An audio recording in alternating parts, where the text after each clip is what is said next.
Hello everyone, मैं रश्मि आप सबका अपने YouTube channel math concepts with Rashmi पर स्वागत करती हूँ। आई होप कि आप सब लोग अच्छे हों, स्वस्थ हों, मस्त हों और आपकी पढ़ाई भी एकदम से अच्छी चल रही हो।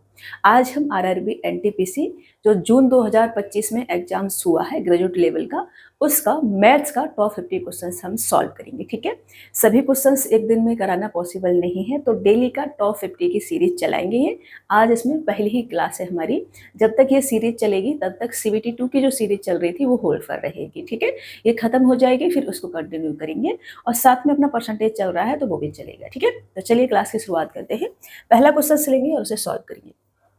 पहला क्वेश्चन है, एक टैक्सी स्टैंड से दो टैक्सी 28 मिनट के अंतराल पर 74 किलोमीटर प्रति घंटा की चाल से चलना शुरू करती है। दोनों टैक्सी एक ही दिशा में यात्रा करती है। टैक्सी स्टैंड की ओर विपरीत दिशा से आ रहा एक आदमी टैक्सियों से 10 मिनट के अंतराल पर मिलता है। आदमी की चाल किलोमीटर प्रति घंटा में ज्ञात कीजिए, ये हमसे कहा जा रहा है। तो जब मैं आपको टाइम स्पीड डिस्टेंस करा रही थी तो ये कॉन्सेप्ट मैंने बहुत ही अच्छे से समझाया था आपको, कि मैं फिर से समझा रही हूँ। ठीक है ना, जरूरी नहीं कि वहाँ सिलेबस में समझा दिया है, नहीं समझाऊँ, फिर से समझाऊंगी। मान लो कि एक टैक्सी है, ये यहाँ से बस स्टैंड है, यहाँ पे खड़ी हुई है और एक टैक्सी यहाँ से निकल गई है। मान लो कि वो यहाँ पर पहुँच गई है। ठीक है ना, तो इन दोनों के बीच में जो टाइम गैप रहता है वो रहता है 28 मिनट का। उसका जो कहने का मतलब है वो, ठीक है ना, 28 मिनट का टाइम गैप रहता है। 28 मिनट के बाद में प्रत्येक टैक्सी जो है निकलती है और चाल इनकी 74 किलोमीटर प्रति घंटा है। मान लो एक व्यक्ति है यहाँ पर इस वाली टैक्सी से मिला, फिर इस टैक्सी से मिलने के बाद व्यक्ति बस स्टैंड की तरफ ऐसे ऐसे चल रहा है और ये 10 मिनट तक चलता है ऐसे। ठीक है ना, कितने मिनट तक चलता है? 10 मिनट तक। अब ये यहाँ से टैक्सी से मिला है तो 28 मिनट के बाद में टैक्सी निकलती होगी। ठीक है, तो ये जब यहाँ से इधर चला तो टैक्सी इधर से इधर को चली होगी। ठीक है ना, जब व्यक्ति इधर से इधर को चलेगा तो टैक्सी ये वाली इधर से इधर को चलेगी। ठीक है, मान लो ये 10 मिनट में यहाँ आ गई और ये 10 मिनट में यहाँ आ गया। 10 मिनट में ये कहाँ तक आ गई? यहाँ तक आ गई और टोटल 28 मिनट का टाइम इसको लगता है। इसको हटा के चलो मैं इसको नीचे लिख देती हूँ, एक एक चीज समझाना जरूरी है। तो ये 10 मिनट में इतने डिस्टेंस कवर करती है। ठीक है, और ये 10 मिनट में यहाँ से यहाँ आ जाता है ये व्यक्ति। तो व्यक्ति ने जो डिस्टेंस यहाँ से लेकर के यहाँ तक की कवर की है 10 मिनट में, ये जो गाड़ी है यहाँ से लेकर के यहाँ तक की डिस्टेंस कवर करने में कितना टाइम लेगी? 18 मिनट का टाइम लेगी। ठीक है, तो 10 मिनट चल रही है तो अब 18 मिनट बचेगा, तो यहाँ से लेकर के यहाँ तक इसके लिए 18 मिनट में कवर करेंगे। तो हम ये कह सकते हैं कि जो डिस्टेंस व्यक्ति 10 मिनट में कवर करता है वही डिस्टेंस ये जो टैक्सी है 18 मिनट में कवर करती है। ऐसा कह सकते हैं ना, क्योंकि यहाँ से लेकर व्यक्ति यहाँ पर आया, टैक्सी यहाँ से लेकर के यहाँ पर आई है, तो जो डिस्टेंस व्यक्ति 10 मिनट में कवर करेगा वो डिस्टेंस टैक्सी 18 मिनट में कवर करेगी, ऐसा हम बोल सकते हैं। तो डिस्टेंस हमने कैसे कर दी? इक्वल कर दी, सेम कर दी।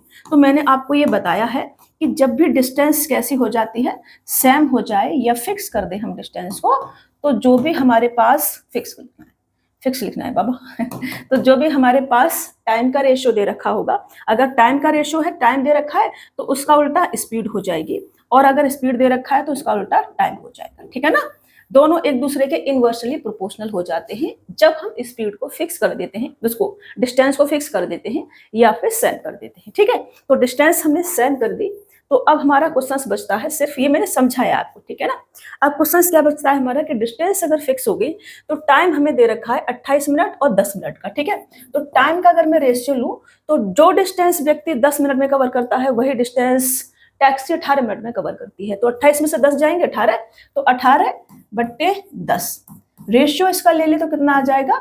9/5 आ जाएगा। ठीक है, तो स्पीड की अगर हम बात करें कि स्पीड का रेशियो क्या आएगा, उल्टा कर देंगे तो 5/9 आ जाएगा। अब इस 5 की वैल्यू मेरे को दे रखी है 74 किलोमीटर प्रति घंटा, तो 9 की क्या आ जाएगी? 9 की आ जाएगी 9 चौक 36, 9 8 9 7 63 और 3 कितना होगा? 66/5। तो ये 5 × 5, 5 दिया 15, 5 दिया 15 और 5 दूनी 10, 133.2 किलोमीटर प्रति घंटा ये व्यक्ति की स्पीड होगी। अब आप लोगों के मन में एक ख्याल आ रहा होगा कि व्यक्ति जो है टैक्सी से तेज कैसे चल सकता है। तो देखो क्वेश्चन है, वो कुछ भी कर सकता है, वो व्यक्ति को हवा में भी उड़ा सकता है। समझ रहे हो? चलो, किसी वृत्त की एक जीवा द्वारा उसके केंद्र पर बनाए गए कोण और वृत्त की परिधि के किसी भी बिंदु पर बनाए गए कोण का अनुपात कितना है, ये हमसे कहा जा रहा है। तो सर्कल में मैंने आपको कराया था ये क्वेश्चंस। एक भी क्वेश्चंस ऐसा नहीं है जो मैंने आपको सिलेबस में नहीं कराया है।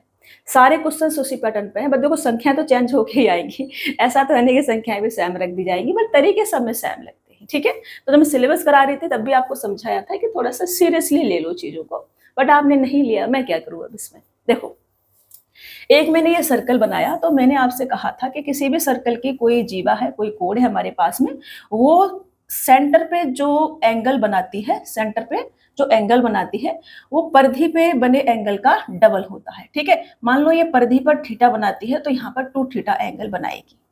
मैंने आपको ये समझाया था। तो यही हमसे रेशियो लेने के लिए कहा गया है कि केंद्र पर बनाए गए कोण और वृत्त की परिधि पर किसी बिंदु पर बनाए गए कोण का अनुपात क्या होगा। तो केंद्र पर कितना बनाया है, 2 थीटा बनाया है, और वृत्त की परिधि पर कितना बनाया है, थीटा बनाया है। तो कितना आ जाएगा, ये आ जाएगा 2:1, और ये आपका आंसर हो जाएगा। अब जिन बच्चों को ये कॉन्सेप्ट पता होगा उनके लिए 2 सेकंड का टाइम लगा होगा ओनली। उन्होंने ऐसे लिखा थोड़ी होगा, सॉल्व थोड़ी करा होगा, उन्होंने तो पढ़ते ही आंसर टिक करके वो आगे बढ़ गए होंगे। इसे आप एज अ फॉर्मूला भी याद रख सकते हैं। ठीक है, जैसे मैं आपसे कहूँ, थोड़ा और समझा देती हूँ इसमें। मैंने ये एक कॉन्सेप्ट समझा दिया है, ठीक है ना। मैं आपसे कहूँ कि ये इसका सेंटर पॉइंट है और ये इसका क्या है, व्यास है, डायमीटर। ठीक है, तो व्यास जो है वो परिधि पर कितना एंगल बनाता है, व्यास हमेशा परिधि पर 90 डिग्री का एंगल बनाता है। ठीक है, कहीं भी बनेगा ये हमेशा 90 डिग्री का ही एंगल बनाएगा। कहीं भी बना लो आप, चाहे आप यहाँ बना लो, हमेशा ये 90 डिग्री का ही एंगल बनाएगा। हमेशा यहाँ भी 90 डिग्री का बनाएगा, यहाँ भी 90 डिग्री का ही बनाएगा। व्यास हमेशा परिधि पर 90 डिग्री का ही एंगल बनाता है। ठीक है, चलिए ये भी आप याद रख लेना। 25 वास्तविक संख्याओं का समांतर मार्ग 110 है। यह 10 संख्याओं में से प्रत्येक में 12.5 की वृद्धि की जाए, अन्य 10 संख्याओं में से प्रत्येक में 15 की वृद्धि की जाए तथा शेष 5 संख्याओं में कोई परिवर्तन न किया जाए तो समांतर माध्य का नया मान ज्ञात कीजिए, ये हमसे कहा जा रहा है। तो देखो, एवरेज का क्वेश्चन है, ये भी हमने कराया था, इस टाइप का क्वेश्चन भी कराया था। तो 25 वास्तविक संख्याओं का समांतर माध्य 110 है, तो हम 25 संख्याओं का समांतर माध्य एवरेज 110 है। यदि 10 संख्याओं में से प्रत्येक में 12.5 की वृद्धि कर दी जाए, 10 संख्याओं में प्रत्येक में 12.5 की वृद्धि कर दी जाए और नेक्स्ट 10 संख्याओं में प्रत्येक में 15 की वृद्धि कर दी जाए और 5 संख्याओं में कोई भी परिवर्तन न किया जाए तो सभी संख्याओं का समांतर माध्य क्या होगा, ये हमसे कहा जा रहा है। ठीक है, तो सभी संख्याओं क्या हो जाएगा, अब 10 संख्याएं प्रत्येक में 12.5 की वृद्धि की जाएगी तो सम कितना बढ़ जाएगा, सम बढ़ जाएगा 12.5 इंटू का 10 मतलब कि 125, और यहाँ पे कितना बढ़ जाएगा, 1.5 से। तो टोटल सम कितना बड़ा है, टोटल सम बड़ा है 5 और 7 और 2 मतलब 275। सम अगर 275 बड़ा है तो एवरेज कितना बढ़ जाएगा, 25 संख्याएं, 25 से इसको क्या करेंगे, डिवाइड करेंगे तो कितना आ जाएगा, 25 सेकंड 25, 25 सेकंड 25, एवरेज हमारा 11 बढ़ जाएगा। तो 11 यहाँ पर ऐड कर देंगे, बस कितना आ जाएगा, ये 121 आ जाएगा नया एवरेज। ठीक है, और ये आपका आंसर हो जाएगा। कराया था हमने, आप जाके चेक कीजिए एवरेज में। ठीक है, 121 लगाना है बाबा, 112 नहीं लगाना है। ऑप्शन पहला वाला आपका राइट आंसर हो जाएगा। चलिए आगे बढ़े, नेक्स्ट क्वेश्चन ले। राजेश के पास 156 लीटर तेल ए और 256 लीटर तेल बी है। वह कई एक समान कंटेनरों को 2 प्रकार के तेल से इस तरह भरता है कि प्रत्येक कंटेनर में केवल एक प्रकार का तेल होता है और सभी कंटेनर पूरी तरह से भरे होते हैं। राजेश द्वारा उपयोग किए जाने वाले प्रत्येक कंटेनर का अधिकतम आयतन लीटर में कितना हो सकता है ताकि राजेश के पास मौजूद दोनों प्रकार के संपूर्ण तेल को इन कंटेनरों में भरा जा सके। अब देखो, क्वेश्चन से इतना बड़ा है ना, बट क्वेश्चन पूछ क्या रहा है हमसे, HCF ओनली, समझ रहे हो ना। तो क्वेश्चन को पढ़ के बड़ा है ऐसे देख के घबराना नहीं है, पहले से समझ भी लेना है। देखो, राजेश के पास में 156 लीटर और 256 लीटर, 156 लीटर तेल ए है और 256 लीटर तेल बी है, जिसको 2 कंटेनरों में भरना है और बराबर बराबर भरना है, ये हमसे कहा जा रहा है। बस इतना सा क्वेश्चन है, बाकी सब ऐसे ही लिख दिया है होलो लोलो करके, समझ रहे हो। तो हमें लेना है 156 और 256 का क्या, HCF। तो HCF लेने के 2 तरीके होते हैं, एक तो होता है संख्या को तोड़ लो और एक होता है ऑप्शंस में चले जाओ। अब देखो, ऑप्शंस ऐसे है कि आप फटाफट से चेक कर सकते हो। ठीक है, तो 6 से अगर संख्याएं डिवाइड करोगे तो 6 का मतलब है 2 और 3 से डिवाइड होनी चाहिए। 2 से दोनों हो रही है, 3 से देख लेते हैं, 3 से ये हो रही है बट 3 से ये नहीं हो रही है। 3 से डिवाइड होने का मतलब होता है कि संख्याओं का सम, संख्याओं के अंकों का सम 3 से डिवाइड होना चाहिए। अब देखो, ये 6 और 6 12, 12 3 से डिवाइड होता है। 6 और ये कितना है, 5 11, 11 और 2 कितना होगा, 13, 13 3 से डिवाइड नहीं होता, तो पहला ऑप्शन आपका चला गया। दूसरा लेंगे 4, 4 से ये भी डिवाइड होगा और 4 से ये भी डिवाइड होगा, तो 4 आपका हो सकता है, हो नहीं सकता है 4 ही होगा, ऐसा कभी होगा नहीं कि 2 ऑप्शन से डिवाइड होगा, ऐसा नहीं हो भी सकता है कि 2 ऑप्शन से डिवाइड हो, फिर हमें प्रॉपर निकालना पड़ेगा एचसीएफ, ठीक है। मैंने ये बोल दिया कि ऐसा नहीं होगा, ऐसा हो सकता है कि 2 ऑप्शन से डिवाइड हो। एचसीएफ क्या होता है? हाईएस्ट कॉमन फैक्टर, बड़ी से बड़ी वो संख्या जो संख्याओं को डिवाइड करी। एचसीएफ हमेशा संख्याओं को भी डिवाइड करती है, संख्याओं के एलसीएम को भी डिवाइड करती है, संख्याओं के सम को भी डिवाइड करती है, संख्याओं के अंतर को भी डिवाइड करती है, संख्याओं के मल्टीपल को भी डिवाइड करती है, समझ रहे हो। तो एचसीएफ 2 संख्याएं ऐसी होंगी जो इसको डिवाइड भी कर रही होंगी, तो बड़ी संख्या एचसीएफ हो जाएगी फिर उसमें, ओके। 10 से ये संख्या डिवाइड नहीं होगी, 13 से ये संख्या डिवाइड नहीं होगी, तो ऑप्शन केवल सेकंड वाला बचता है, तो इसे हम काट देंगे उसको, ठीक है। ये जल्दी लेने के तरीके होते हैं कि जल्दी से हम क्वेश्चंस को कैसे सॉल्व कर सकते हैं। बाकी से आप तोड़ के भी कर सकते हो, उसको तोड़ लो। आप तोड़ना नहीं चाहते हैं तो आप छोटी संख्या से बड़ी संख्या में बड़ी संख्या को डिवाइड कर दो ऐसे, ठीक है, या तोड़ के कर लो या ऐसे कर लो, आपकी मर्जी है। ऐसे करोगे तो एक बात जाएगा यहाँ पर 156 लोगों, बड़े बच्चों वाली बात हो जाएगी, और आप बच्चे नहीं, आप बड़े हो गए हैं, तो बड़े वाले तरीके आपने लगाने हैं, ठीक है। 156 लिखोगे, फिर एक बात जाएगा यहाँ 100 आ जाएगा, और बचेगा कितना हमारे पास? केवल 56। फिर 56 से इसको 100 को डिवाइड करोगे, फिर एक बात जाएगा 56 लिखोगे, फिर कितना आ जाएगा यहाँ पर? 44 आ जाएगा, ठीक है ना, ये आ जाएगा। फिर 44 से 56 को डिवाइड करोगे तो ये 56 आ जाएगा, ठीक है। फिर एक बार जाएगा, फिर कितना बचेगा आपके पास? 6 यहाँ पे एक बार जाएगा और 44 लिखेंगे, फिर 6 12 बचेगा, फिर 12 से 144 को डिवाइड करोगे, फिर एक बार जाएगा, 12 एक बार नहीं जाएगा, ये जाएगा 12 3 36, 3 बार चला जाएगा, और 36 करोगे तो फिर 4 और 4 8 आ जाएगा, फिर 8 से फिर 12 को डिवाइड करोगे तो ये पागलपंती नहीं आ जाएगी, फिर लास्ट में 4 आएगा, और 4 से फिर 8 को डिवाइड करोगे तो ये 2 बार में पूरा कट जाएगा, जहां पूरा कट जाए वही आपका एचसीएफ हो जाएगा। बट ऐसे पागलपंती नहीं करनी है ना आपने, आप बड़े बच्चे हो गए हैं तो बड़े को तेरे करना है, ये पागलपंती आपने नहीं करनी है, ठीक है। ये बच्चों वाले तरीके अब आपने नहीं लगाने हैं, इससे काम नहीं चलेगा, आप थोड़ा सा स्मार्ट बनना है और स्मार्ट तरीके आपने लगाने हैं। चलिए इसे हटा दे। देखो, सलील का वेतन पहले 15% घटाया गया और बाद में 10% बढ़ा दिया गया, उसका अंतिम वेतन उसके शुरुआती वेतन की तुलना में कितना प्रतिशत कम था, ये हमसे कहा जा रहा है। तो शुरुआती वेतन अपने आप में 100 होगा, ठीक है ना। अब 100 पे क्या हुआ है? 15% पहले घटा दिया गया है, तो 15% अगर घटा देंगे तो कितना बचेगा हमारे पास? 85 बचेगा, ठीक है ना। 100 में से अगर हम 15% घटा दें 100 का तो 85 बचेगा। अब इस 85 पर क्या है? 10% बढ़ा दिया गया है, तो 85 का 10% बढ़ा देंगे, कितना आ जाएगा? 8.5 बढ़ जाएगा। 85 का 10% 8.5 होगा, तो 8.5, अरे भैया लिख जाओ प्लीज, तो 8.5 क्या होगा? बढ़ जाएगा, कितना हो जाएगा? 0.5, 8 5 13 के 3, और ये 93.5 आ जाएगा टोटल। पहले था कितना हमारे पास? 100, अब कितना है? 93.5 है, कितना कम हुआ है? 6.5 कम हुआ है। 100 पर कम हुआ है तो यही परसेंटेज में आ जाएगा, और ये आपका आंसर हो जाएगा, ठीक है। सक्सेसिव भी लगा सकते हैं आप, इसमें सक्सेसिव लगा के भी कर सकते हैं। पहले क्या हुआ है? 15% घटाया गया है, बाद में क्या हुआ है? 10% बढ़ाया गया है, माइनस के 15 इंटू 10 बट्टे कितना आ जाएगा? 100 आ जाएगा।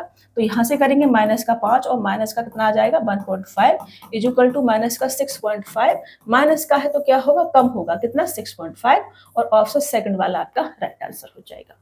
आप सक्सेसिव भी लगा सकते हैं, आप 100 मान के भी कर सकते हैं, आपकी मर्जी है कि आपने कैसे उसे सॉल्व करना है। चलिए, पहले 14 पूर्ण संख्याओं का औसत ज्ञात कीजिए। अब पूर्ण संख्याएं मतलब कि होल नंबर। होल नंबर क्या होते हैं? 0 से स्टार्ट होते हैं, 0 1 2 3 4 5। तो 0 से हमें 14 संख्याएं बनानी है, तो 0 लेंगे, उसके बाद 1 लेंगे, उसके बाद 2 लेंगे, ठीक है ना, और उसके बाद 3 लेंगे, उसके बाद 4 लेंगे, और 14 संख्याएं, तो लास्ट संख्या 13 रहेगी, क्योंकि 0 भी इंक्लूड है उसमें 14 संख्याओं में, ठीक है ना। तो लास्ट संख्या क्या रहेगी हमारी? 13 वाली रहेगी।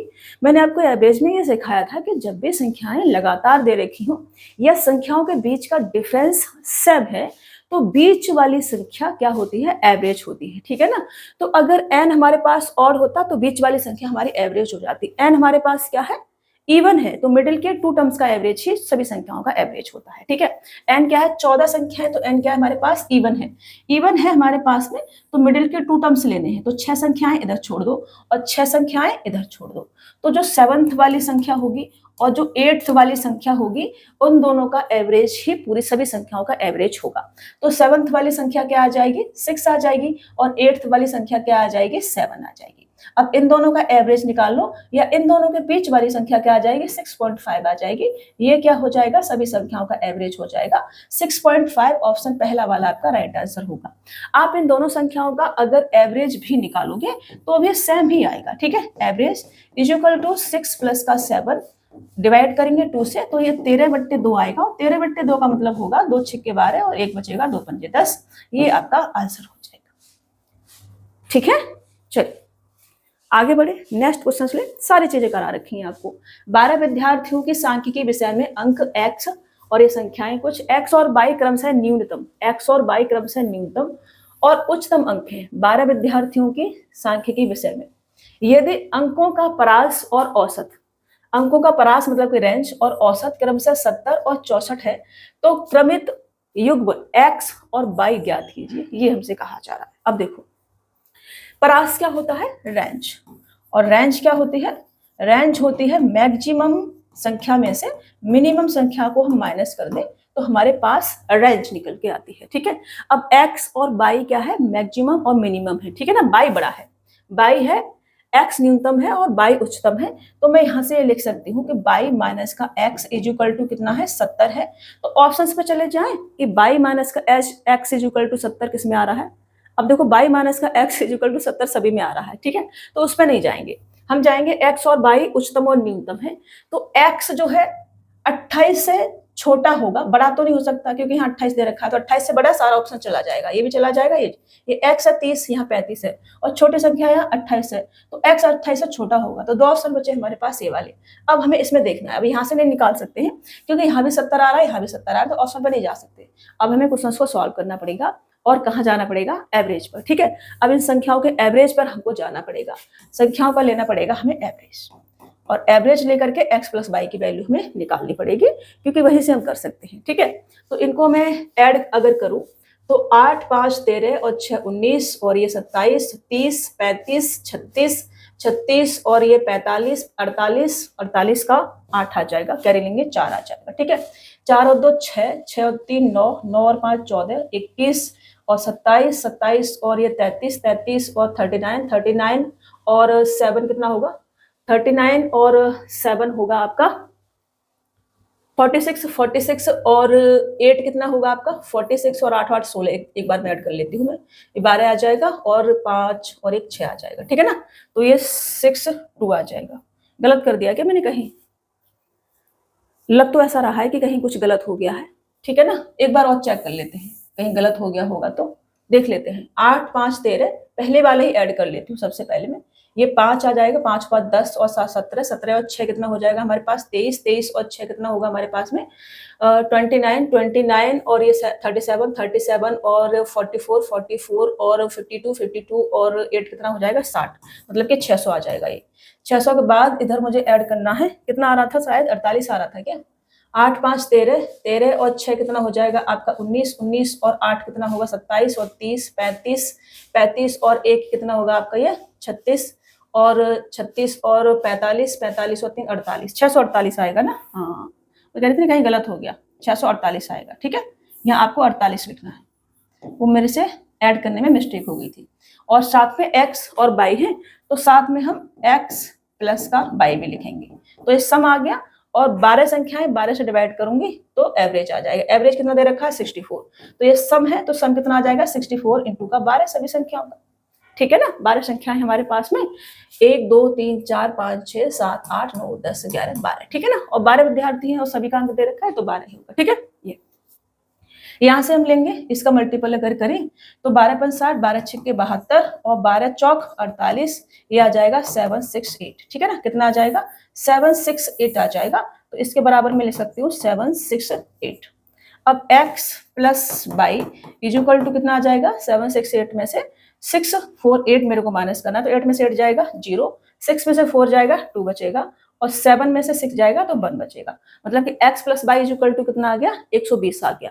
अब x plus y is equal to 120 है, तो x वाई को अलग अलग भी निकाल सकते हैं यहाँ से। ठीक है, इसको हटा देती हूँ, इसको हटा देती हूँ। और अब मेरे को अगर x और y अलग अलग चाहिए होगा तो देखो x minus x by minus के एक्स, ठीक है। तो मैं यहाँ बाई प्लस कर लो, कोई दिक्कत नहीं है। प्लस में तो आप कुछ भी आगे पीछे लिख सकते हो, नो प्रॉब्लम। तो बाई बराबर कितना आ जाएगा, बाई बराबर आ जाएगा, अब देखो एक के पास में कितना ज्यादा है, 70 अधिक है, इसमें 70 माइनस करोगे कितना बचेगा, 50। 50 को दोनों में बराबर बराबर बांटना है, तो बाई के पास 25 और चला जाएगा, तो 70 और 25 कितना होगा, 95। और x के पास कितना बचेगा, x के पास बचेगा केवल 25, तो x होगा 25 और y होगा 95। ऑप्शन 3 वाला आपका राइट आंसर हो जाएगा। मैंने अलग अलग निकाल दिया। ये देखो दिमाग में हमने कैसे जल्दी कैलकुलेट कर दिया। आप 2 भाई हैं और आपकी मम्मी जो है आपको पैसे डिस्ट्रीब्यूट कर रही है, और आपकी मम्मी आपको जो है, आप छोटे हैं तो आपको 10 रुपए ज्यादा देना चाहते हैं, ठीक है। तो वो क्या करेंगी, आपको 10 रुपए पहले ही पकड़ा देंगे चुपचाप से, बड़े भाई से छुप करके। फिर और बाकी जो भी पैसे होंगे सामने बड़े भाई को बुला करके आधा आधा बांट देंगे, बस। तो मैंने वही करा कि भाई को 70 रुपए ज्यादा देने हैं एक्स से, तो मैंने पहले ही भाई को 70 रुपए पहले ही दे दिए। फिर इसमें से 70 रुपए माइनस कर दिए, 50 बचा, फिर 50 जो बचा दोनों में आधा आधा बांट दिया। तो भाई के पास 70 प्लस का 25 और एक्स के पास केवल 25। बट बड़े भाई को क्या लगेगा कि मम्मी ने दोनों को 25-25 दिया है। समझ रहे हो, ये होता है, थोड़ा सा जल्दी हो जाता है, ऐसे लगा लिया करो हिसाब किताब। घर में ऐसा होता रहता है, मम्मी कभी कभी छुपा के किसी को ज्यादा किसी को कम देती रहती है, ऐसे होता है अक्सर ऐसा। एक बिस्तर का अंकित मूल्य 517 है, जो क्रय मूल्य से 30% अधिक है। यदि लाभ प्रतिशत 2% है, छूट प्रतिशत ज्ञात कीजिए, 2 दशमलव स्थानों तक पूर्णांकित है, ठीक है। देखो एक बिस्तर का अंकित मूल्य 517 रुपए है, जो क्रय मूल्य से 30% अधिक है। इसका कोई यूज नहीं है, हमसे परसेंटेज में चीजें पूछी है तो हम सीधा सॉल्व करेंगे।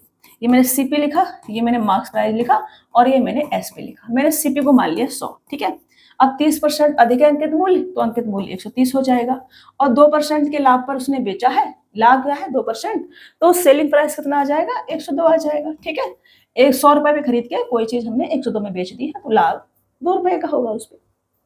अब हमसे कहा जा रहा है कि छूट का प्रतिशत कितना है, डिस्काउंट जो है कितना परसेंट दिया गया है, ये हमसे कहा जा रहा है। तो डिस्काउंट हमेशा मार्क्स प्राइस पे दिया जाता है।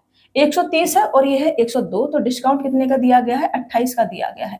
तो ये जो 28 है 130 का कितना परसेंट है, यही हमसे पूछा है, ठीक है, ये हमसे पूछा है। तो ये आएगा आपका 13 दूनी 26, मतलब कि 20% से ज्यादा आएगा, तो 21.54%। ऑप्शन से भी जा सकते हैं आप, देखो क्योंकि 13 दूनी 26 होता है ना, 28 है ना 1% निकालोगे तो 1.3 आएगा इसका, तो 27%, 21% से भी अधिक जाएगा। तो ऐसे दिमाग से भी कर सकते हैं, बाकी आप काट के कर सकते हैं। मैंने काट दिया इसको, और मैंने ये लिखा यहाँ पर 280/13 कितना आ जाएगा, 13 दूनी 26, उसके बाद 2 बचेगा, फिर 13 एकन 13, और उसके बाद कितना बचेगा, 7 बचेगा। 7 बचेगा तो 13 पंजू 65, 5 बार चला जाएगा, लास्ट में ही लगा सकते हैं। पूरा सॉल्व करने की जरूरत नहीं है आपको, थोड़ा बस चेक करना है और आंसर टिक करके आगे बढ़ जाना है। बट अभी आप घर पर हैं तो प्रैक्टिस के लिए पूरा सॉल्व करेंगे, क्योंकि इससे क्या होगा ना, आपकी कैलकुलेशन थोड़ी सी अच्छी होती रहेगी, ठीक है। चलिए, राहुल की आयु उसकी पुत्री की आयु से 3 गुना है। अब से 8 वर्ष के बाद उसकी आयु उसकी पुत्री की आयु के 2 गुने से 5 वर्ष अधिक होगी। राहुल की वर्तमान आयु ज्ञात कीजिए, ये हमसे कहा जा रहा है। तो ये है हमारे पास कौन, राहुल, और राहुल की कौन है हमारे पास, पुत्री है, ठीक है ना, मतलब कि राहुल की डॉटर है हमारे पास में। तो हमसे ये कहा जा रहा है कि राहुल की आयु उसकी पुत्री की आयु की 3 गुनी है, तो 1:3 का इसमें रेशियो होगा, ठीक है। थोड़ा दूर दूर लिख लेते हैं, इधर 3 लिख देती हूँ मैं और इधर 1 लिख देती हूँ। अब देखो रेशियो है तो x लगा लो इसमें, ओके। अब से 8 वर्ष के बाद, मतलब 8 वर्ष ये भी बढ़ेगा तो 8 वर्ष ये भी बढ़ेंगे, ठीक है ना। उसकी आयु उसकी पुत्री की आयु के 2 गुने से 5 वर्ष अधिक होगी, मतलब इसमें से मैं माइनस कर दूं इसका 2 गुना, तो 5 वर्ष अधिक होगी, मतलब 5 के बराबर है, ये हमसे कहा जा रहा है। राहुल की वर्तमान आयु क्या है, ये हमसे बोला गया है। तो ये हमारे पास 3x, ये हमारे पास 3x प्लस का 8 माइनस का x माइनस का 2x, ठीक है ना, और माइनस का 8 दूनी 16 इक्वल टू कितना आ जाएगा, 5 आ जाएगा। 3x और 2x जाएगा तो केवल x बचेगा हमारे पास, ठीक है। और 8 प्लस का है, 16 माइनस का है, तो माइनस का 16 बचेगा। 16 इधर जाएगा तो कितना आ जाएगा, 8 इधर जाएगा, माइनस का प्लस का हो जाएगा, और कितना आ जाएगा, 8 5 13 आ जाएगा, तो x बराबर 13 आ जाएगा। अब x बराबर अगर 13 है तो हमसे कहा जा रहा है कि राहुल की वर्तमान आयु कितनी है। राहुल की वर्तमान आयु कितनी है, 3x है, तो 3x बराबर कितना आ जाएगा, x बराबर 13 है तो 3x बराबर 13 × 39, 39 ईयर्स आ जाएगा, और ये आपका आंसर हो जाएगा। राहुल की वर्तमान आयु कितनी होगी, 39 ईयर्स होगी, ओके। चलिए आगे बढ़े। 37 किलोमीटर की दूरी तय करते समय एक व्यक्ति ने देखा कि 1 घंटा 5 मिनट तक साइकिल चलाने के बाद उसके द्वारा तय की गई दूरी शेष दूरी की 4/3 थी। उसकी चाल किलोमीटर प्रति घंटा में 10 स्थान तक कितनी थी? 37 किलोमीटर की दूरी तय करते समय एक व्यक्ति ने देखा कि 1 घंटा 5 मिनट तक साइकिल चलाने के बाद उसके द्वारा तय की गई दूरी शेष दूरी की 4/3 थी। उसकी चाल किलोमीटर प्रति घंटा में हमें बतानी है। ओके, तो शेष दूरी मतलब रिमेनिंग डिस्टेंस, मतलब कि तय की गई डिस्टेंस, ऐसे लिख सकते हैं ना कि तय की गई डिस्टेंस और रिमेनिंग डिस्टेंस। ठीक है ना, तय की गई डिस्टेंस और रिमेनिंग डिस्टेंस ऐसे लिख सकते हैं। ठीक है, डी ही बना देती हूँ, रिमेनिंग डिस्टेंस या शेष दूरी। ओके, तो शेष दूरी की 4/3 थी, मतलब शेष दूरी रिमेनिंग डिस्टेंस अगर 3 है तो तय की गई दूरी क्या है? 4 है। ये हमसे कहा गया, बस इतना है। ठीक है, अब इस 37 किलोमीटर की दूरी तय करते समय अब इसको 37 में बांटो तो 7 है, 7 से तो डिवाइड नहीं होगा, तो अभी रुक जाना है आपने। ठीक है ना, 1 घंटा 5 मिनट तक साइकिल चलाने के बाद ये है हमारे पास में, और चाल बराबर क्या होगा? दूरी बट्टे समय होगा। तो मैं बांट लेती हूँ, इसको बांटना ही पड़ेगा। ये कितना आ जाएगा? 7, और 7 के बराबर में क्या लिख सकती हूँ? 37 लिख सकती हूँ। ठीक है ना, ये लिख सकती हूँ। शेष दूरी की 4/3 थी, साइकिल चलाने के बाद उसके द्वारा तय की गई दूरी, तो ये तय की गई है, यहां से हम निकाल सकते हैं। 7 बराबर इतना है, तो 4 बराबर कितना आ जाएगा? 4 बराबर आ जाएगा आपका 4 तिया 12, 120 और 7 चौक 28, 120 और 28 कितना होगा आपका? 148/7। ठीक है, ये आ जाएगा।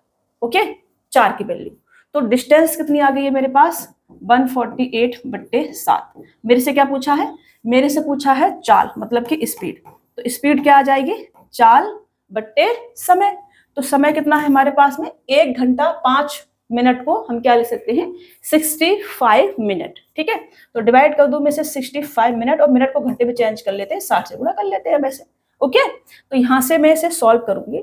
अभी देखो, ये 13 से कटेगा, बट ये 13 से नहीं कटेगा, तो आंसर जो है हमारा पॉइंट पॉइंट में तो जा रहा है, यहाँ से कोई दिक्कत नहीं है। इससे काटो तो ये 13 बच जाएगा, इससे काटो तो ये 12 बच जाएगा। फिर मैं मल्टीपल कर लेती हूँ इधर इसका, 12 अट्ठे 96, कैरी लूंगी 9 आ जाएगा, 12 चौक 48 और 9 कितना होगा आपका? 57, कैरी लूंगी 5 आ जाएगा, 12 और 5 कितना होगा आपका?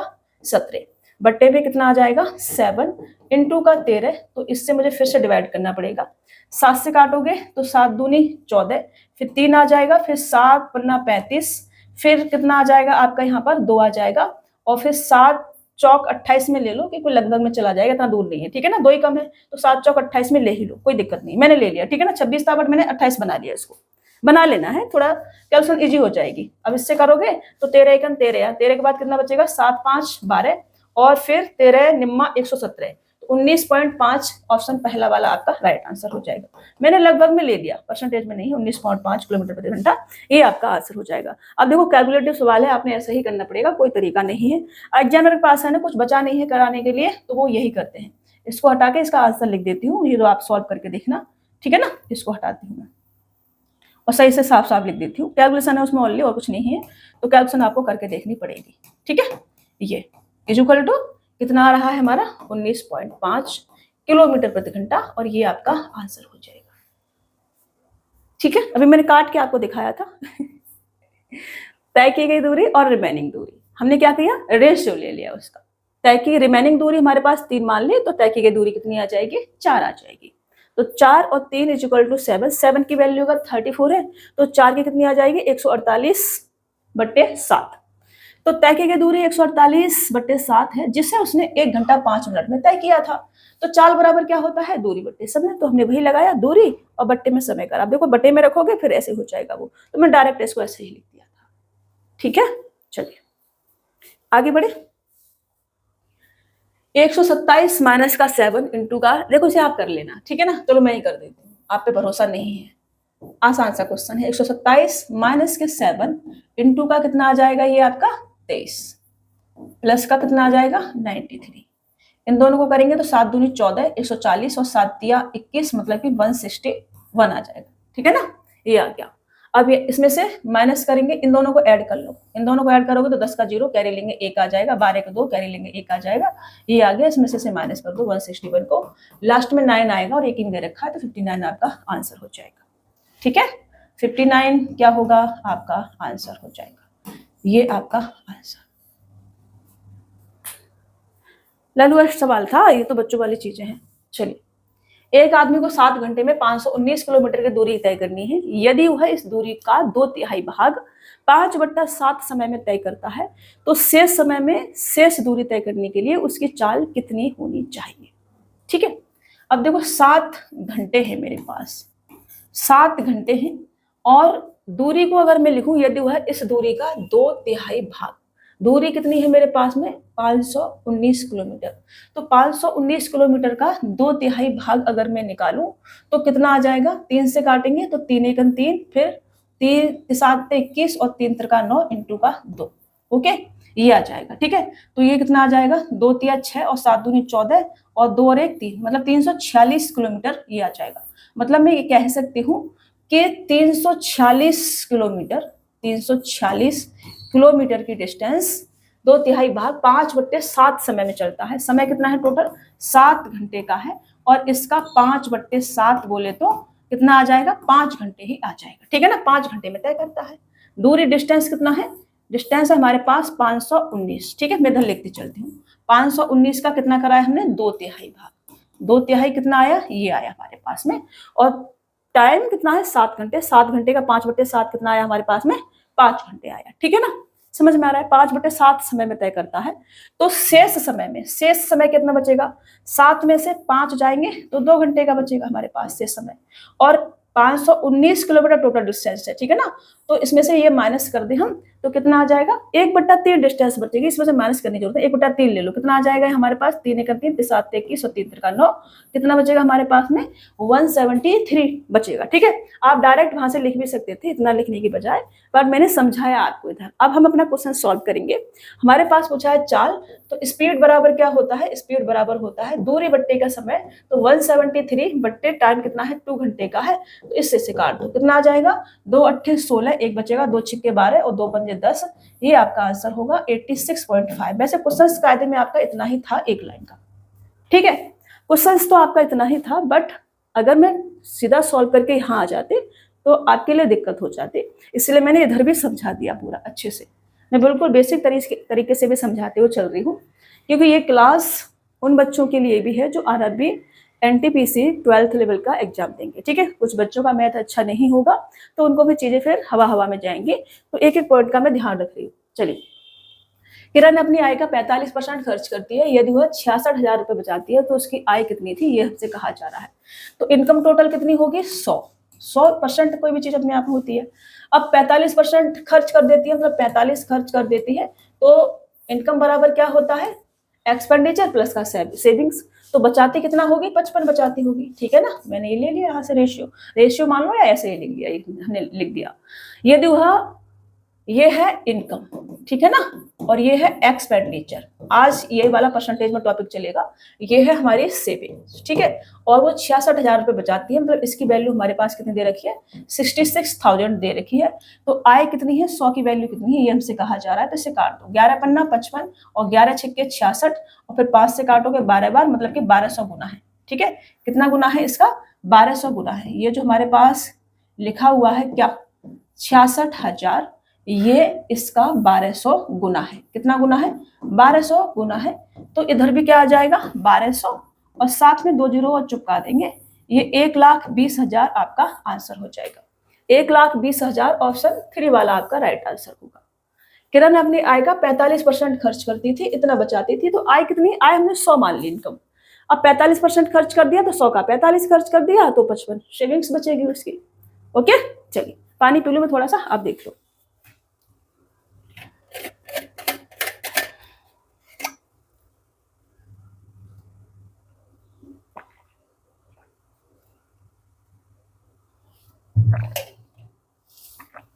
चलिए नेक्स्ट क्वेश्चन लेते हैं।